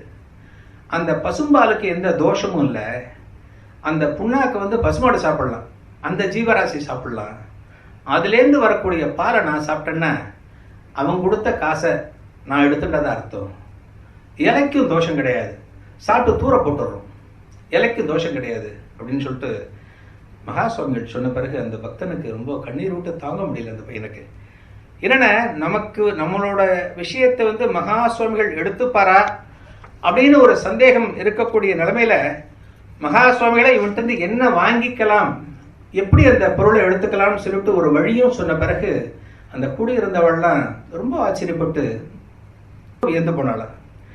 இதே போல மகாசுவாமிகள் வாழ்க்கையில் இன்னொரு சம்பவம் என்ன, இன்னொரு பக்தை காலத்துல இந்த 2ஆம் உலகப் போர் நடக்கிறதுக்கு முன்னாடி நம்ம தமிழ்காரால நிறைய பேர் பர்மால இருந்திருக்கா. பர்மால வந்து நிறைய வியாபாரங்கள் இதெல்லாம் நிறைய பண்ணியிருக்கா அந்த காலத்துல. அந்த 2ஆம் உலகப் போர் நடக்கக்கூடிய அந்த காலகட்டத்தில் அந்த பர்மாவில் இருக்கக்கூடிய பல தமிழர்கள் வந்து திரும்பி வந்துட்டான், நம்ம மெட்ராஸ்க்கு திரும்பி வந்துட்டான். சில பேர் அங்கே இருந்தவா இன்னைக்கும் இருந்துட்டு இருக்கா. இன்னைக்கு பர்மாவில் நிறைய தமிழர்கள்லாம் இருக்கா. அப்படி திரும்பி வந்தவாழ்ல ஒரு ஒரு அந்தனர் குடும்பம் ஒன்று உண்டு. 2ஆம் உலகப் போகும்போது மெட்ராஸ்க்கு திரும்பி வந்த குடும்பத்தில் ஒரு அந்தனர் குடும்பம் இருக்கு. அந்த மாமிக்கு வந்து மனசுல வந்து ஒரு குறை இருந்தது. வெளிநாடு போயிட்டு வந்த மடத்தில் எதுவும் எடுத்துக்க கூடாது, அவள் கொடுக்குற பிரசாதம் வாங்கிக்க கூடாது, அப்படிலாம் சில சம்பிரதாயங்கள் இருக்கு. நம்ம தெரியாம வாங்கிட்டாலும் அது மிகப்பெரிய அபச்சாரம். அதை மறைச்சுட்டுலாம் நம்ம போய் வாங்கக்கூடாது. நான் ஃபாரின் போகலை அப்படின்னு நீங்க பொய்யா சொல்லிட்டு பிரசாதம் வாங்கினா அதை விட அபச்சாரம் எதுவும் கிடையாது. அந்த மாமி தர்மம் நியாயம் இதுக்கெல்லாம் ரொம்ப பயப்படுற மாமி. அந்த மாமி ஒரு தடவை திருவொற்றியூர்ல மகாசுவாமிகள் வந்து ஒரு முகாம் இருந்தார். திருவொற்றியூர் முகாம் இருக்கும்போது மெட்ராஸ்க்கு ரொம்ப நாள் கழிச்சு அந்த இடத்துக்கு வந்திருக்கார். ஸோ கூட்டமான கூட்டம், பயங்கரமான கூட்டம், போலீஸ்லாம் போட்டு கண்ட்ரோல் பண்ண முடியாத அளவுக்கு கூட்டம். மகாசுவாமிகள் காத்தால எல்லாருக்கும் தரிசனம் கொடுத்துட்டு பூஜைகள்லாம் முடிச்ச பிறகு தீர்த்த பிரசாதம் அப்படின்னு ஒன்று தருவார். இந்த பெரியவா கொடுக்கக்கூடிய தீர்த்த பிரசாதம்ங்கிறது அவ்வளவு விசேஷம். அந்த காலத்தில் இருந்தா பல பேருக்கு தெரியும். அந்த தீர்த்தம் வாங்கிக்கிறதுங்கிறது ஏதோ ஒரு கோடி ரூபாயை வாங்கிக்கிற மாதிரி அப்படி நினைச்சிட்டு வாங்கிப்பாது. அவ்வளோ பெரிய சக்தி அந்த தீர்த்தத்துக்கு, அதனோட மகிமை அந்த அளவுக்கு. அந்த தீர்த்தம் வாங்கிக்கணும் அப்படிங்கிறதுக்காக அங்கே திருவொற்றியூரில் மகாசுவாமிகள் இருந்தக்கூடிய அந்த முகாமில் வந்து நல்ல கூட்டம் நிற்கிற, பக்தர்கள்லாம் வரிசையாக நிற்கிற, தீர்த்தம் வாங்கிறதுக்கு ஒரு வரிசையில் நிற்கிற. மகாசுவாமிகள் இருந்த இடத்துலேருந்து ஒரு 400 அடி 300 அடி தள்ளி அந்த மாமி நின்றுட்டு இருக்க. இந்த மாமி வந்து கொஞ்ச நாள் ரங்கூனில் இருந்துட்டு அப்புறம் மெட்ராஸ்க்கு வந்திருக்க. ரொம்ப ஆர்த்தடாக்ஸ் மாமி, ரொம்ப ஆர்த்தடாக்ஸ். அந்த அளவுக்கு மடிகிடி ஆச்சாரம் எல்லாமே பார்க்கக்கூடிய மாமி. அந்த மாமியும் அந்த மாமியோட ஒரு ஃப்ரெண்டு பக்கத்தாத்து மாமியும் 2 பேர் நின்று இருக்கா. ரொம்ப தள்ளி மகா சுவாமிகள் தீர்த்தம் தரப்போறாளே, நான் தீர்த்தம் சாப்பிட்டு எத்தனை வருஷமா இருக்கு, நான் குழந்தையா இருக்கும்போது சாப்பிட்டேன். சுவாமிகள் கையில் வாங்கறதுக்கு எனக்கு பாக்கியம் இருக்கா இல்லையான்னு தெரியலையே, நான் வாங்கக்கூடாதே, ஆனால் அவர்கிட்ட தீர்த்தம் வாங்கி சாப்பிடணும்னு என் மனசு ஏங்கிறது அப்படின்னு சொல்லிட்டு அந்த ரங்கூன்லேருந்து வந்த மாமி அந்த பக்கத்தாத்து மாமி கிட்ட சொல்லிட்டு இருக்கேன். அந்த இடத்துல சொல்லிட்டு இருக்கேன். மாமி என்ன சொல்ல முடியாது, பக்கத்தாத்து மாமி என்ன ஆறுதல் சொல்ல முடியும்? மடத்தில் வந்து இந்த மாதிரி ஆளுக்கு கூடாதுன்னா கூடாதுதான், அது ஒன்றும் பதில் சொல்ல முடியாமல் 2 பேரும் அந்த ஓரமாக நின்றுட்டு இந்த சம்பாஷணைகள் நடக்கக்கூடிய நிகழ்வுகள் எல்லாத்தையும் பார்த்துட்டு இருக்கேன். மகா சுவாமிகள் இன்னும் தீர்த்தம் கொடுக்க ஆரம்பிக்கல, கொடுக்கறதுக்கான ஏற்பாடுகள் நடந்துட்டு இருக்கு. பெரிய கியூ நிற்கிறது, அதுக்குள்ள ஒரு 500-600 பேர் கியூ நின்று எல்லாம் வரிசையாக நோடுத்து தீர்த்தம் வாங்குறதுக்காக ரெடியாக எல்லாம் கையை மடிச்சு வச்சுன்னு இந்த வஸ்திரத்தை முடிச்சு வச்சுட்டு புடவை முந்தானை வச்சுன்னு எல்லாம் நிற்கிறா, பல பேர் நிற்கிறாங்க. தீர்த்தம் கொடுக்க போறா அப்படின்னு சொல்லிட்டு ஒரு சிப்பந்தி மைக்கில் அனௌன்ஸ் பண்றாரு. அது கூட்டம் கொஞ்சம் அலர்ட்டா இருக்கணும், போலீஸ்லாம் கண்ட்ரோல் பண்ணணுங்கிறதுக்கு அது சின்ன சின்ன வழி வகைகள் அதெல்லாம் அது அதை கண்ட்ரோல் பண்றா. குறுக்க யாரும் போறாங்க, இந்த கியூ கரெக்டா இருக்கா அப்படின்லாம் பார்த்து நிற்கிறேன். தீர்த்தம் கொடுக்க போறா அப்படின்னு சொன்ன பிறகு தீர்த்தம் கொடுக்க வேண்டிய அந்த பாத்திரம் மகா சுவாமிகள்கிட்ட வந்தது. மகா சுவாமிகள்கிட்ட வந்த பிறகு அந்த பையனை பார்த்துட்டு சொல்றா, சுவாமிகள் சத்து போட்டு சொல்றாராம், கூப்பிடுறா அந்த ரங்கூன் மாமியை அப்படின்றாராம். அந்த ரங்கூன் மாமிய முதல் தீர்த்தம் அந்த மாமிக்கு தாண்டா அப்படின்னு சத்தம் போட்டு சொல்றாராம். இது மைக்கில் கேட்டு அந்த ரங்கூன் மாமி இருக்கிற இடத்துக்கு போறது. ஒரு 300 அடி 400 அடி தள்ளி நின்று இருக்க அந்த ரங்கூன் மாமி கூப்பிடுவாடா போய் அப்படின்னு மகா சுவாமிகள் சொன்ன பிறகு கையில தீர்த்தம் வச்சுட்டு இருக்காரு. யாருக்கும் கொடுக்கல, வரிசையில் நின்று இருக்கா, எல்லாரும் நின்று இருக்கா.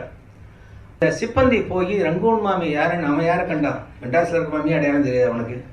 அவங்க போய் ரங்கூன் மாமியை பிடிச்சிட்டு அந்த மாமி வந்துட்டு இருக்கா, அதுக்கு நடுப்புற தகவல் கேட்டு கூப்பிட்றாளேன்னு சொல்லிட்டு வந்து அந்த மாமி வந்த பிறகு தீர்த்தம் கொடுக்குறாராம்.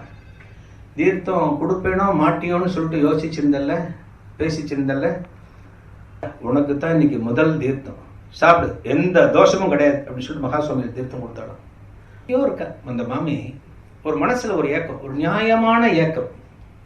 அது காசு பணம் சம்பந்தப்பட்டது கிடையாது, ஒரு நியாயமான ஏக்கம்.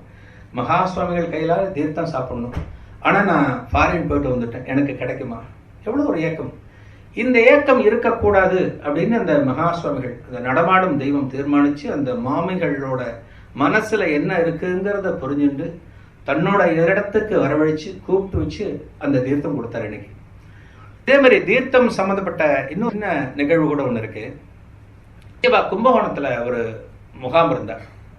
கும்பகோணத்தில் முகாம் இருக்கும்போது அப்போ மகா சுவாமிகள் கும்பகோணத்தில் முகாம் இருக்காங்கிறது அப்போல்லாம் வண்டியெல்லாம் மைக்கெல்லாம் கட்டி சொல்லுவா. அப்பெல்லாம் மகா சுவாமிகள் வந்திருக்கா, மடத்தில் இருக்கா, மடத்தில் இருக்கா, எத்தனை நாள் இருப்பா, இப்போ தீர்த்தம் தருவா, எல்லா ப்ரோக்ராம்லாம் சொல்லிட்டு போவா வண்டியில். இந்த மாதிரி சொல்லிட்டு போகும்போது அந்த சோலைப்பந்தூர் பக்கத்தில் ஒரு தெருவு இருக்கு. அந்த தெருவில் இருக்கக்கூடிய ஒரு மாமி பேர் ராஜம்னு சொல்லிட்டு அந்த மாமி பேர். அந்த பூர்வீகம் வந்து திம்மக்குடி, கும்பகோணத்துலேருந்து சுவாமிமலை போகிற வழியில் இருக்கு. ஊர் தான் சொந்த ஊர், வாக்கப்பட்ட ஊர் கும்பகோணம். அப்போ தான் கல்யாணம் ஆகி கும்பகோணத்துக்கு வந்திருக்கா அந்த மாமி. அந்த மாமி குடும்பமே மகா சுவாமிகளுக்கு ரொம்ப அடிமையான குடும்பம். மகா சுவாமிகள்னா அப்படி கண்மண் தெரியாத பக்தி அந்த குடும்பத்தில் உண்டு. அந்த தெரு வழியா மைக்கில் சொல்லிட்டு போகும்போது அந்த மாமி இந்த விஷயத்தை கேட்டிருக்கா. மகா சுவாமிகள் கும்பகோணத்துக்கு வந்திருக்கார், மத்தியானம் சந்திரமௌலீஸ்வரர் பூஜை இருக்கு, பூஜை முடிஞ்ச பிறகு தீர்த்தம் கொடுக்க போறார் அப்படின்னு சொல்லிட்டு போகும்போது அந்த மாமி கேட்டிருக்க. கேட்ட பிறகு மகா சுவாமிகள் போய் தரிசனம் பண்ணலாம் அப்படின்னு சொல்லிட்டு அந்த மாமிக்கு ஒரு ஆசை வந்தது.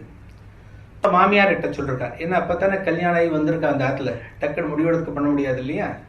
மாமியார்கிட்ட சொன்ன பிறகு தன்னோட பையனை கூப்பிட்டு, அதாவது அந்த ராஜத்தோட கணவரை கூப்பிட்டு, இவளை கொண்டு விட்டுருப்பா, மடத்துல விட்டுரு, முடிச்சோன்னு கூட்டின்னு வந்துரு அப்படின்னு காரில் கூட்டின்னு போன்னு சொல்கிறார். இல்லை பூஜை முடிகிறதுக்கே மத்தியானம் ஆகிடும்னு நினைக்கிறேன், அதுக்கு பிறகு தீர்த்தம் கொடுக்கறதுக்கு இன்னும் ரொம்ப லேட் ஆகிடும், என்னை கொண்டு விட்ட சொல்லுங்க, வரும்போது நானா வந்துடுறேன் அப்படின்னு அந்த ராஜம் மாமி சொல்லியிருக்கார். அப்படின்னு சொல்லிட்டு அவரோட கணவர் வந்து காரில் கொண்டு மடத்துக்கிட்ட விட்டுட்டு அவர் வந்துட்டார். மடத்தில் கூட்டமான கூட்டம் இன்னைக்கு.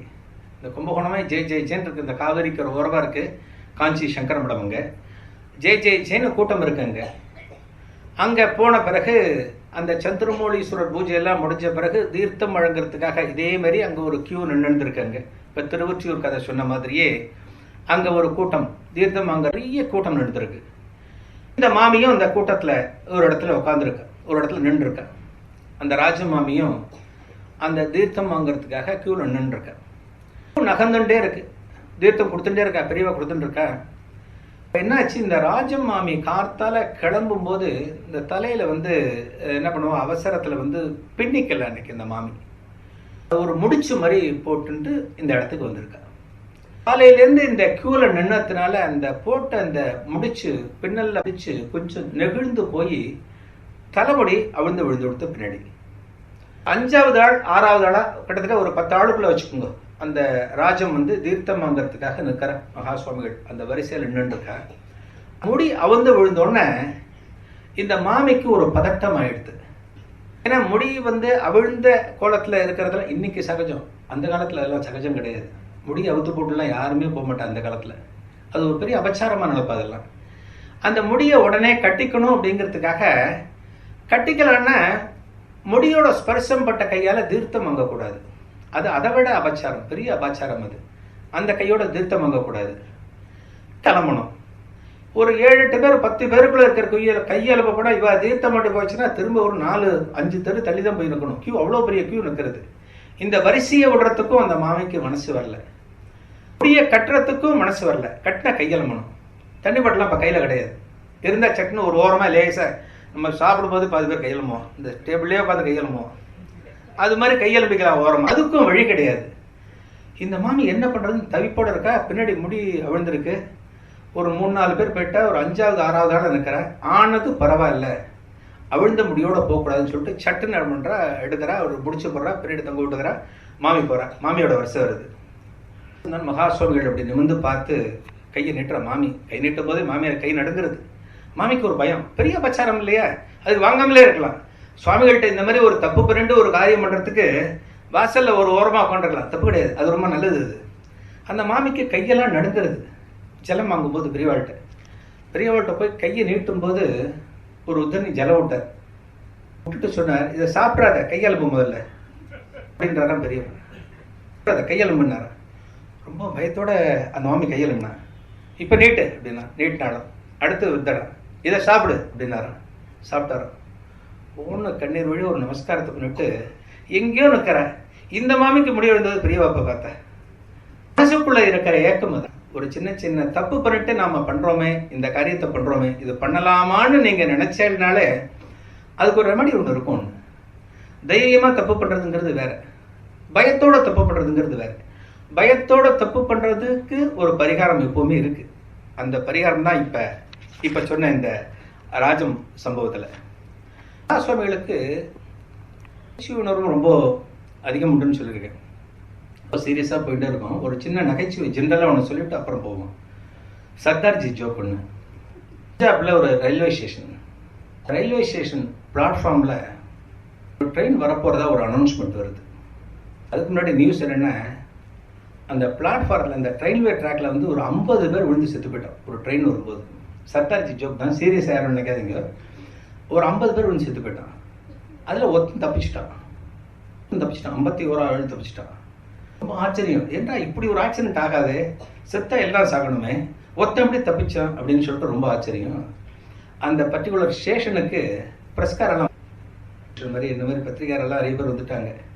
என்னாச்சு ஏதாச்சுன்னு கேட்கறதுக்காக எல்லாம் வந்துட்டாங்க. வந்தபோது ஒரு ரிப்போர்ட்டர் கேட்குறான், அந்த ஒருத்தன் மட்டும் தான் நிற்கிறாங்க, 50 பேர் கீழே. எப்படி சார் இது ஆச்சு, எப்படி ஆச்சு அப்படின்னு கேட்குறான். இல்லை, ட்ரெயின் 3வது பிளாட்ஃபாரத்தில் வருதுன்னு சொன்னாங்க. 50 பேர் ட்ரெயினுக்காக இங்கே நின்றுந்தாங்க பிளாட்ஃபாரத்தில். ஐயோ, பிளாட்ஃபாரத்தில் ட்ரெயின் வருதான்னு சொல்லிட்டு தண்டவாளத்தில் குதிச்சிட்டாங்க 50 பேரும். பிளாட்ஃபாரத்தில் வரப்போகுது தானே சொல்லுவாங்க ஸ்டேஷனில். அடுத்து சென்னை செல்லும் ட்ரெயின் 3வது பிளாட்ஃபாரத்தில் வருகிறதுன்னு சொல்லுவான். இந்த 50 பைத்தியமும் பிளாட்ஃபாரத்திலேயே ட்ரெயின் வர போகிறதா நினச்சின்னு தண்டவாளத்தில் குதிச்சு கொடுத்து. எல்லாம் சரி, நீ எப்படி பழைச்ச அப்படின்னு உன்கிட்ட கேட்டானா. நான் உண்மையிலே சாகணும்னு நினச்சி தண்டவாளத்தில் தலை வச்சு படுத்திருந்தேன். ட்ரெயின் பிளாட்ஃபாரத்தில் வருதுன்னு சொன்னாங்க. சரி, அங்கே தலை வச்சாதான் நம்ம சாக முடியும்னு சொல்லிட்டு பிளாட்ஃபாரத்தில் நான் தலை வச்சு படுத்துட்டேன். பாழா போன ட்ரெயின் தண்டவாளத்தில் போயிடுச்சு அப்படின்னா. சரி, மகா சுவாமிகள் ஒரு தடவை மகாராஷ்டிராவில் ஒரு கிராமத்தில் முகாம் இருக்கும்போது ரோடோரமாக முகாம். ரோடோரமாக முகாம் இருக்கும்போது ஒரு யானையில், இது கொஞ்சம் சில பேர் கேள்விப்பட்டிருக்கலாம்னு நினைக்கிறேன், ஒரு யானையில் ஒரு 4 பேர் போயிட்டு இருக்கா உட்காந்து ஒரே யானையில். சுவாமிகளுக்கு கொஞ்சம் இதெல்லாம் உண்டு, கொஞ்சம் விளையாட்டு இந்த மாதிரிலாம் நிறைய உண்டு. ஓய்வாக இருக்கிறதுல நிறைய இந்த மாதிரிலாம் பண்ணுவார். இந்த முகாமில் சாயங்கால நேரத்தில் இப்படி உட்காந்துட்டு இருக்கும்போது இந்த யானை போயிட்டு இருக்கு. சிப்பந்தி அனுப்பிச்சு யானை கிராஸ் ஆகிடுது, அவளை கூட்டுண்டு வா, அவளை கூட்டுண்டு வா அப்படின்னு இருக்கு. இவன் போய் அந்த யானையை அவளை கூட்டு வந்தான். 4 பேர் யானைக்கு மேலே உட்காந்துட்டு இருக்கான். எங்கே பொருள் யார் நீங்கள் அப்படின்னு மகாசுவாமிகள் கேட்டிருக்கான். இந்த 4 பேர் அவெல்லாம் பிரதர்ஸ் 4 பேர். அவள் சொல்லியிருக்கா, நாங்கள் 4 பேரும் அண்ணா தம்பி. அப்பா வந்து பெரிய செல்வந்தர். பக்கத்தில் ஊர், எங்களுக்கு மகாராஷ்டிராவில் ஒரு கிராமத்தை பேர் சொல்லியிருக்கேன். நாங்கள் இந்த கிராமத்தில் இருந்தோம். நிறைய செல்வம் உண்டு எங்கள் அப்பாவுக்கு. ஆனால் என்னென்னா அவர் நிறைய தான தர்மங்கள்லாம் நிறைய பண்ணுவார். தான தர்மம் பண்ணும்போது எல்லாத்தையும் நிறைய ஏழை எளியோர்களுக்கு எல்லாம் கொடுத்த பிறகு கடைசியாக அவர் சாகர காலத்தில் மிஞ்சி இருந்தது இந்த ஒரு யானை மட்டும்தான் இருந்தது. இந்த ஒரு யானையை மட்டும் வச்சுட்டு இது மட்டும்தான் சொத்தாக இருக்குது, உங்களுக்கு வேறு எதுவும் என்னால் கொடுக்க முடியல, இந்த யானையை வச்சுக்கோனே, இந்த 4 பேரும் இந்த யானையை வச்சு குழைச்சிக்கோங்க நீங்கள் அப்படின்னு சொல்லிட்டு இந்த யானையை எங்கள்கிட்ட கொடுத்துட்டு எங்கள் அப்பா போய் சேர்ந்துட்டார் சொன்னாலாம். அப்புறம் அந்த 4 பேர் சொன்னாலும், இந்த யானை தான் யானையை வச்சுட்டு நாங்கள் போவோம், அங்கங்கே பாட்டு பாடுவோம், அங்கங்கே கதை சொல்லுவோம், பக்தாளம் எங்களுக்கு காசு கொடுப்பா, நாங்கள் சாப்பிடுவோம், யானைக்கும் அதானே வாழைப்பழம் கரும்பு என்னென்ன முடியுமோ வாங்கி தருவோம் சொன்னாலும். அதுக்கு பெரியவா சொன்னாலும், இங்கேயும் அதான் நடக்கிறது. நீங்கள் சொன்னால யானை, அந்த யானை மாதிரி என்ன இவா யூஸ் பண்ணிட்டு இருக்கா, மடத்தில் இருக்க வெள்ளம் காமிச்சாலும் என்ன ஊர் ஊராக தூக்கிட்டு போகிறா, எல்லாம் உட்காத்தி வைக்கிறா, பேசுப்பா அப்படிங்கிற யானைக்கு உத்தரவு கொடுக்குற மாதிரி நானும் பேசுகிறேன், எல்லாரும் பணம் கொடுக்குறா, இவாளும் சாப்பிட்றா, எனக்கும் 4 நல்ல புத்தகம் கிடைக்கிறா அப்படின்னு பெரியவா சொன்ன போது இந்த முகாமில் இருந்த எல்லாருமே ரொம்ப சிரிச்சாலும். அதாவது மனுஷாளுக்கு வந்து பக்தியில் இந்த நிலை எவ்வளோ வேணாலும் இருக்கலாம், அகங்காரம் அப்படிங்கிறது மட்டும் கொஞ்சம் கூட இருக்கவே கூடாது. இந்த பெரியவா சந்நிதியில் வந்து ஒரு அகங்காரத்தோட ஒருத்தர் போனால் வந்து அது ஜெயிச்சுட்டு திருமணத சரித்திரமே கிடையாது. அகங்காரத்தில் வந்து நிறைய அகங்காரங்கள் இருக்கு. படித்த அகங்காரம் வரும், ரொம்ப அழகாக இருந்தால் அகங்காரம் வரும், ரொம்ப சம்பாதிச்சாலும் அகங்காரம் வரும், நிறைய இருக்கு அகங்காரத்தில். ஒரு பக்தர் வந்து மகாவிஷ்ணுவை நினைச்சு ஒரு தவம் இருந்தான். அந்த பக்தனுக்கு என்னென்ன பெரிய வரத்தை மகாவிஷ்ணுகிட்ட வாங்கணும்னு சொல்லிட்டு ஒரு ஆசை. மகாவிஷ்ணு ஒரு நாள் வந்தார். ரொம்ப நாள் தவம் இருந்துட்டியே, உனக்கு இதை கொடுக்கணுமேனா, என்ன வேணும் உனக்கு அப்படின்னு கேட்டபோது, எனக்கு எதிரின்னு யாருமே இருக்கக்கூடாது, எனக்கு எதிரின்னு யார் இருந்தாலும் உனக்கு தீர்த்துரு, முதல்ல நீ எனக்கு எதிரியா இருக்கக்கூடாது அப்படின்னானா அந்த பக்தன் சொன்னானா. சரி இந்த வரத்தை உனக்கு கொடுத்தேன் அப்படின்னு சொல்லிட்டு பகவான் கொடுத்தாரான். 2 நாள் போச்சு. திடீர்னு 2 மணி நேரம் பகவான் வந்து ஒரு ஆயத்தை எடுத்து அவனை கழுத்தை சீவிட்டார். அவன் சீவும்போது கேட்டான், என்னையே நீ அடிக்கிறேன்னு, உனக்கு நீயே தாண்டா எதிரி, இப்போ நீ ஒன்று நினச்சிய, நீ எதிரியே இருக்கக்கூடாது, எனக்கு எதிரினா என்னை தவிர யாரும் இருக்கக்கூடாது, நீ மனசுக்குள்ளே இப்போ நீ நினச்ச இல்லையா, உனக்கு நீ தான் எதிரி, நீ தான் சொன்னி எனக்கு எதிரியே இருக்கக்கூடாதுன்னு, அதான் உன்னையே தீர்த்து கட்டினேன் அப்படின்னு சொன்னார். எதுக்கு சொல்ல வரேன்னா, இந்த அகங்காரம் எப்போவுமே நம்ம மனசில் இருந்தால் அதை நம்மளை சம்ஹாரம் பண்ணிவிடுவது. மகாசுவாமிகள் இருந்தபோது ஒரு பைல்வான் ஒருத்தர் வந்து வரதா ஒரு தகவல் கிடைச்சது. இந்த பைல்வான் வந்து நிறைய குஸ்தி அந்த மாதிரிலாம் போட்டு ஒரு பண்ண பைல்வான். பைல்வானுக்கு இன்னொரு இது என்னென்னா, அந்த காலத்தில் எல்லாம் நிறையலாம் பார்த்துருக்கோம், என்ன போட்டியிட ஜெயிக்கிறதுக்கு யாரான்னு இருக்காளா அப்படிலாம் சொல்லிட்டு மாறுதட்டுன்னு இருப்பா, பழைய ஹீரோக்கள் பழைய வில்லன்லாம் நின்றுருப்பா. அந்த மாதிரி அந்த பைல்வான் என்னை ஜெயிக்கிறதுக்கு இந்த காஞ்சிபுரத்தில் யாரான்னு இருக்காளா அப்படின்ற டைப்பில் வந்து அங்கே ஒரு சவால் விட்டு லோக்கலில் சாயந்தரத்தில் ஒரு மேடையில் பேசிட்டு அந்த ஊரில் சுற்றி இருந்திருக்காரு. இந்த பைல்வான் வந்து அன்னைக்கு பர்டிகுலர் டேயில் வந்து ஒரு மத்தியான நேரத்துக்கு மடத்துக்கு வர போகிறதா ஒரு தகவல் கிடைச்சிது. மடத்துக்கு வந்தால் அந்த பைல்வான் இங்கே ஏதான ஒரு வம்பு தும்பு பண்ணுவான் அப்படின்னு சொல்லிட்டு 4 பேர் மடத்தில் போய் சொல்லியிருக்கா, பெரியவா கிட்ட சொல்லியிருக்கா. அந்த பள்ளியே அங்கங்கே பேசின்னு இருக்கான் பெரியவா, மடத்துக்கு வரப்போனானா இங்கே வந்தான்னா அவன் எதான இங்கே வந்து கலாட்டா பண்ணிட்டு இருக்க போகிறான், என்னை எடுத்து யாரான சண்டைக்கு வராளா அப்படின்னு கேட்டால் நாங்கள்லாம் பூனில் போட்டுருக்கோம், நாங்கள் என்ன பண்ணுவோம் அப்படின்னு சொல்லிட்டு எல்லாம் ரொம்ப சந்தேகத்தோட வருத்தத்தோடு கேட்டிருக்கேன். பார்த்துக்கலாம் அப்படின்னு பெரியவா சொல்லிட்டு, அவன் என்னைக்கு வரேன் இருக்கான் அப்படின்னா, நாளைக்கு வரேன் இருக்கான் அப்படின்னா. மடத்தில் வந்து மணக்கால் கிருஷ்ண சாஸ்திரிகள் அப்படின்னு ஒருத்தர் இருந்திருக்காருங்க. அவங்களோட ரொம்ப பக்தர் அந்த மடத்திலே இருப்பார். அவர் ஒரு ஆளை பார்த்தாலே கொஞ்சம் பைல்வான் மாதிரி இருப்பார், பார்த்தாலே கொஞ்சம் பைல்வான், பசங்களை கொஞ்சம் மிரண்டுரும் அவரை பார்த்தா. மகாசுவாமி என்ன பண்ணார், அவரை கூப்பிட்டார். அவரை கூப்பிட்டு, நாளைக்கு காத்தாலேருந்து சாயங்காலம் வரைக்கும் மடத்து வாசலில் நீங்கள் நிற்கணும், அதான் அசைன்மெண்ட் அவருக்கு. உள்ளுக்குள்ள இங்கே வரப்போறாரு, மடத்து வாசல்ல இப்படி ஜம்முன்னு இருக்கணும், நல்லா நிமிர்ந்து நின்றுருக்கணும். அதான் அவருக்கு அசைன்மெண்ட் அவருக்கு. ஆனால் அந்த மணக்கால் கிருஷ்ண சாஸ்திரிகள் என்ன ஏது அப்படிங்கிறது புரியல, எதுக்காக இதை ரிலேட் பண்ணி இப்படி பண்ணுறாங்கிறது புரியல. போய் அந்த மடத்து வாசலில் நின்றுட்டார். தலை போச்சு, மத்தியானம் வந்தது. அந்த வரேன்னு சொன்ன பயில்வான் அந்த மடத்துக்கு வரவே இல்லை. மத்தியானத்துக்கு மேங்கால பொழுது வரும்போது அந்த அந்த பயில்வானோட கூட இருக்கிற ஒரு அசிஸ்டன்ட் ஒருத்தர் மடத்துக்கு வந்தார். ஒரு மடத்துக்குள்ள வந்துட்டு மடத்தோட சிப்பந்திகள்கிட்ட கேட்குற, வாசல்ல ஒரு பெரிய பண் நிற்கிறாரே, அவர் எந்த ஊருக்காரர், அவர் மடத்து வாசல் நிற்கிறாரே, எந்த ஊருக்காரர் அவருன்னு கேட்ட பிறகு அவர் பெரிய பயில்வான்னு இந்த சிப்பந்திகள்லாம் சொல்லியிருக்கார். நான் அந்த பயில்வானை கூட வந்தார், இன்னைக்கு மடத்துக்கு வரேன்னு சொல்லியிருந்தார் இல்லையா, மடத்துக்கு வந்திருந்தார். இந்த பயில்வானை பார்த்தோன்னா அவருக்கு கொஞ்சம் பயம் வந்துடுத்து. இவரோட யுத்தம் பண்ண முடியாதுதான், நம்ம தோத்து போடுவோமேனு ஒரு பயம் வந்துடுத்து. ரொம்ப ஆக்கிருத்தியா நிற்கிறாரு. இவரை பார்த்துட்டு எங்க பயில்வான் துண்டக்கணும் துணியக்கணும் ஓடி போயிட்டார் அப்படின்னு சொல்லிட்டு கேட்டாராம். அதுக்கு பிறகு இந்த தகவல் மகாசுவாமிகளுக்கு போன பிறகு எல்லாருமே ரொம்ப சிரிச்சாடாது. சாதாரண விஷயத்தை எந்த அளவுக்கு ஒரு இதோட மகாசுவாமிகள் ஒரு இதுன்னு பண்றார் அப்படிங்கிறதுக்கான ஒரு சின்ன உதாரணம் தான் இது. தஞ்சாவூர்ல ஒரு சின்ன இன்சிடென்ட் மகாசுவாமிகள் சம்பந்தப்பட்டது. தஞ்சாவூர்ல மேல வீதியில பங்காரு காமாட்சி அம்மன் கோவில் ரொம்ப ஃபேமஸான கோவில். தஞ்சாவூர் சம்மந்தப்பட்ட இருக்கவர்களுக்கெல்லாம் தெரிஞ்சிருக்கும் அந்த கோவில். காஞ்சி மடத்துக்கும் அந்த கோவிலுக்கும் நிறைய சமாச்சாரங்கள், நிறைய தொடர்புகள்லாம் நிறைய உண்டு. ரொம்ப விசேஷமான கோவில் அது. அந்த மேல வீதியில தான் கொங்கணேஸ்வரர் கோவில், காமாட்சி அம்மன் கோவில், நிறைய கோவில்லாம் இருக்காங்க. இந்த காமாட்சி அம்மன் கோவில் ட்ரஸ்டியா இருந்த ஒரு பீரியட்ல, அந்த பீரியட்ல ட்ரஸ்டியா இருந்த ஒரு பேர் நடராஜ சாஸ்திரிகள்னு பேர்.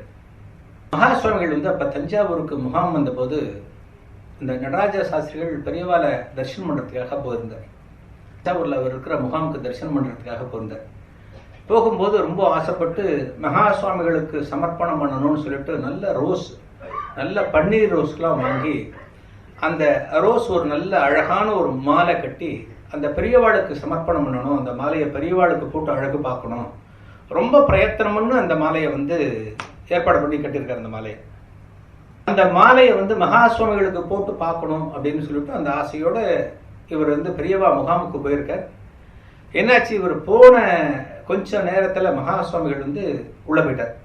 அன்னைக்கு தரிசனம் முடிஞ்சு போச்சு. அன்னைக்கு சாயங்கால வேலை, அவ்வளவுதான், இனிமே பார்க்க முடியாது, அடுத்த நாள் தான் பார்க்க முடியும். நடராஜ சாஸ்திரிகளுக்கும் அவரோட ஒய்ஃபுக்கும் ரொம்ப மனசுக்கு சங்கடமா போயிடுது. ஒரு நல்ல மாலை அழகா மகாசுவாமிகளுக்கு போட்டு பார்க்கணும், அந்த நடமாடும் தெய்வத்துக்கு போட்டு பார்க்கணும்னு ஆசையோட வந்தோமே, நமக்கு போட முடியாம போயிடுது, இந்த மாலையை என்ன பண்றதுன்னு தெரியலையேன்னு சொல்லிட்டு ஒரு குழப்பம். நம்ம எடுத்துன்னு போவோம்னு சொல்லிட்டு தரிசனம்லாம் முடிச்ச பிறகு ரெண்டு பேரும் அவ கிரகத்துக்கு வந்துட்டா. அவ கிரகம் சீனிவாசன் சொல்லிட்டு ஒரு இடத்துல தஞ்சாவூர்ல இருந்து கொஞ்சம் தள்ளி இருக்கு.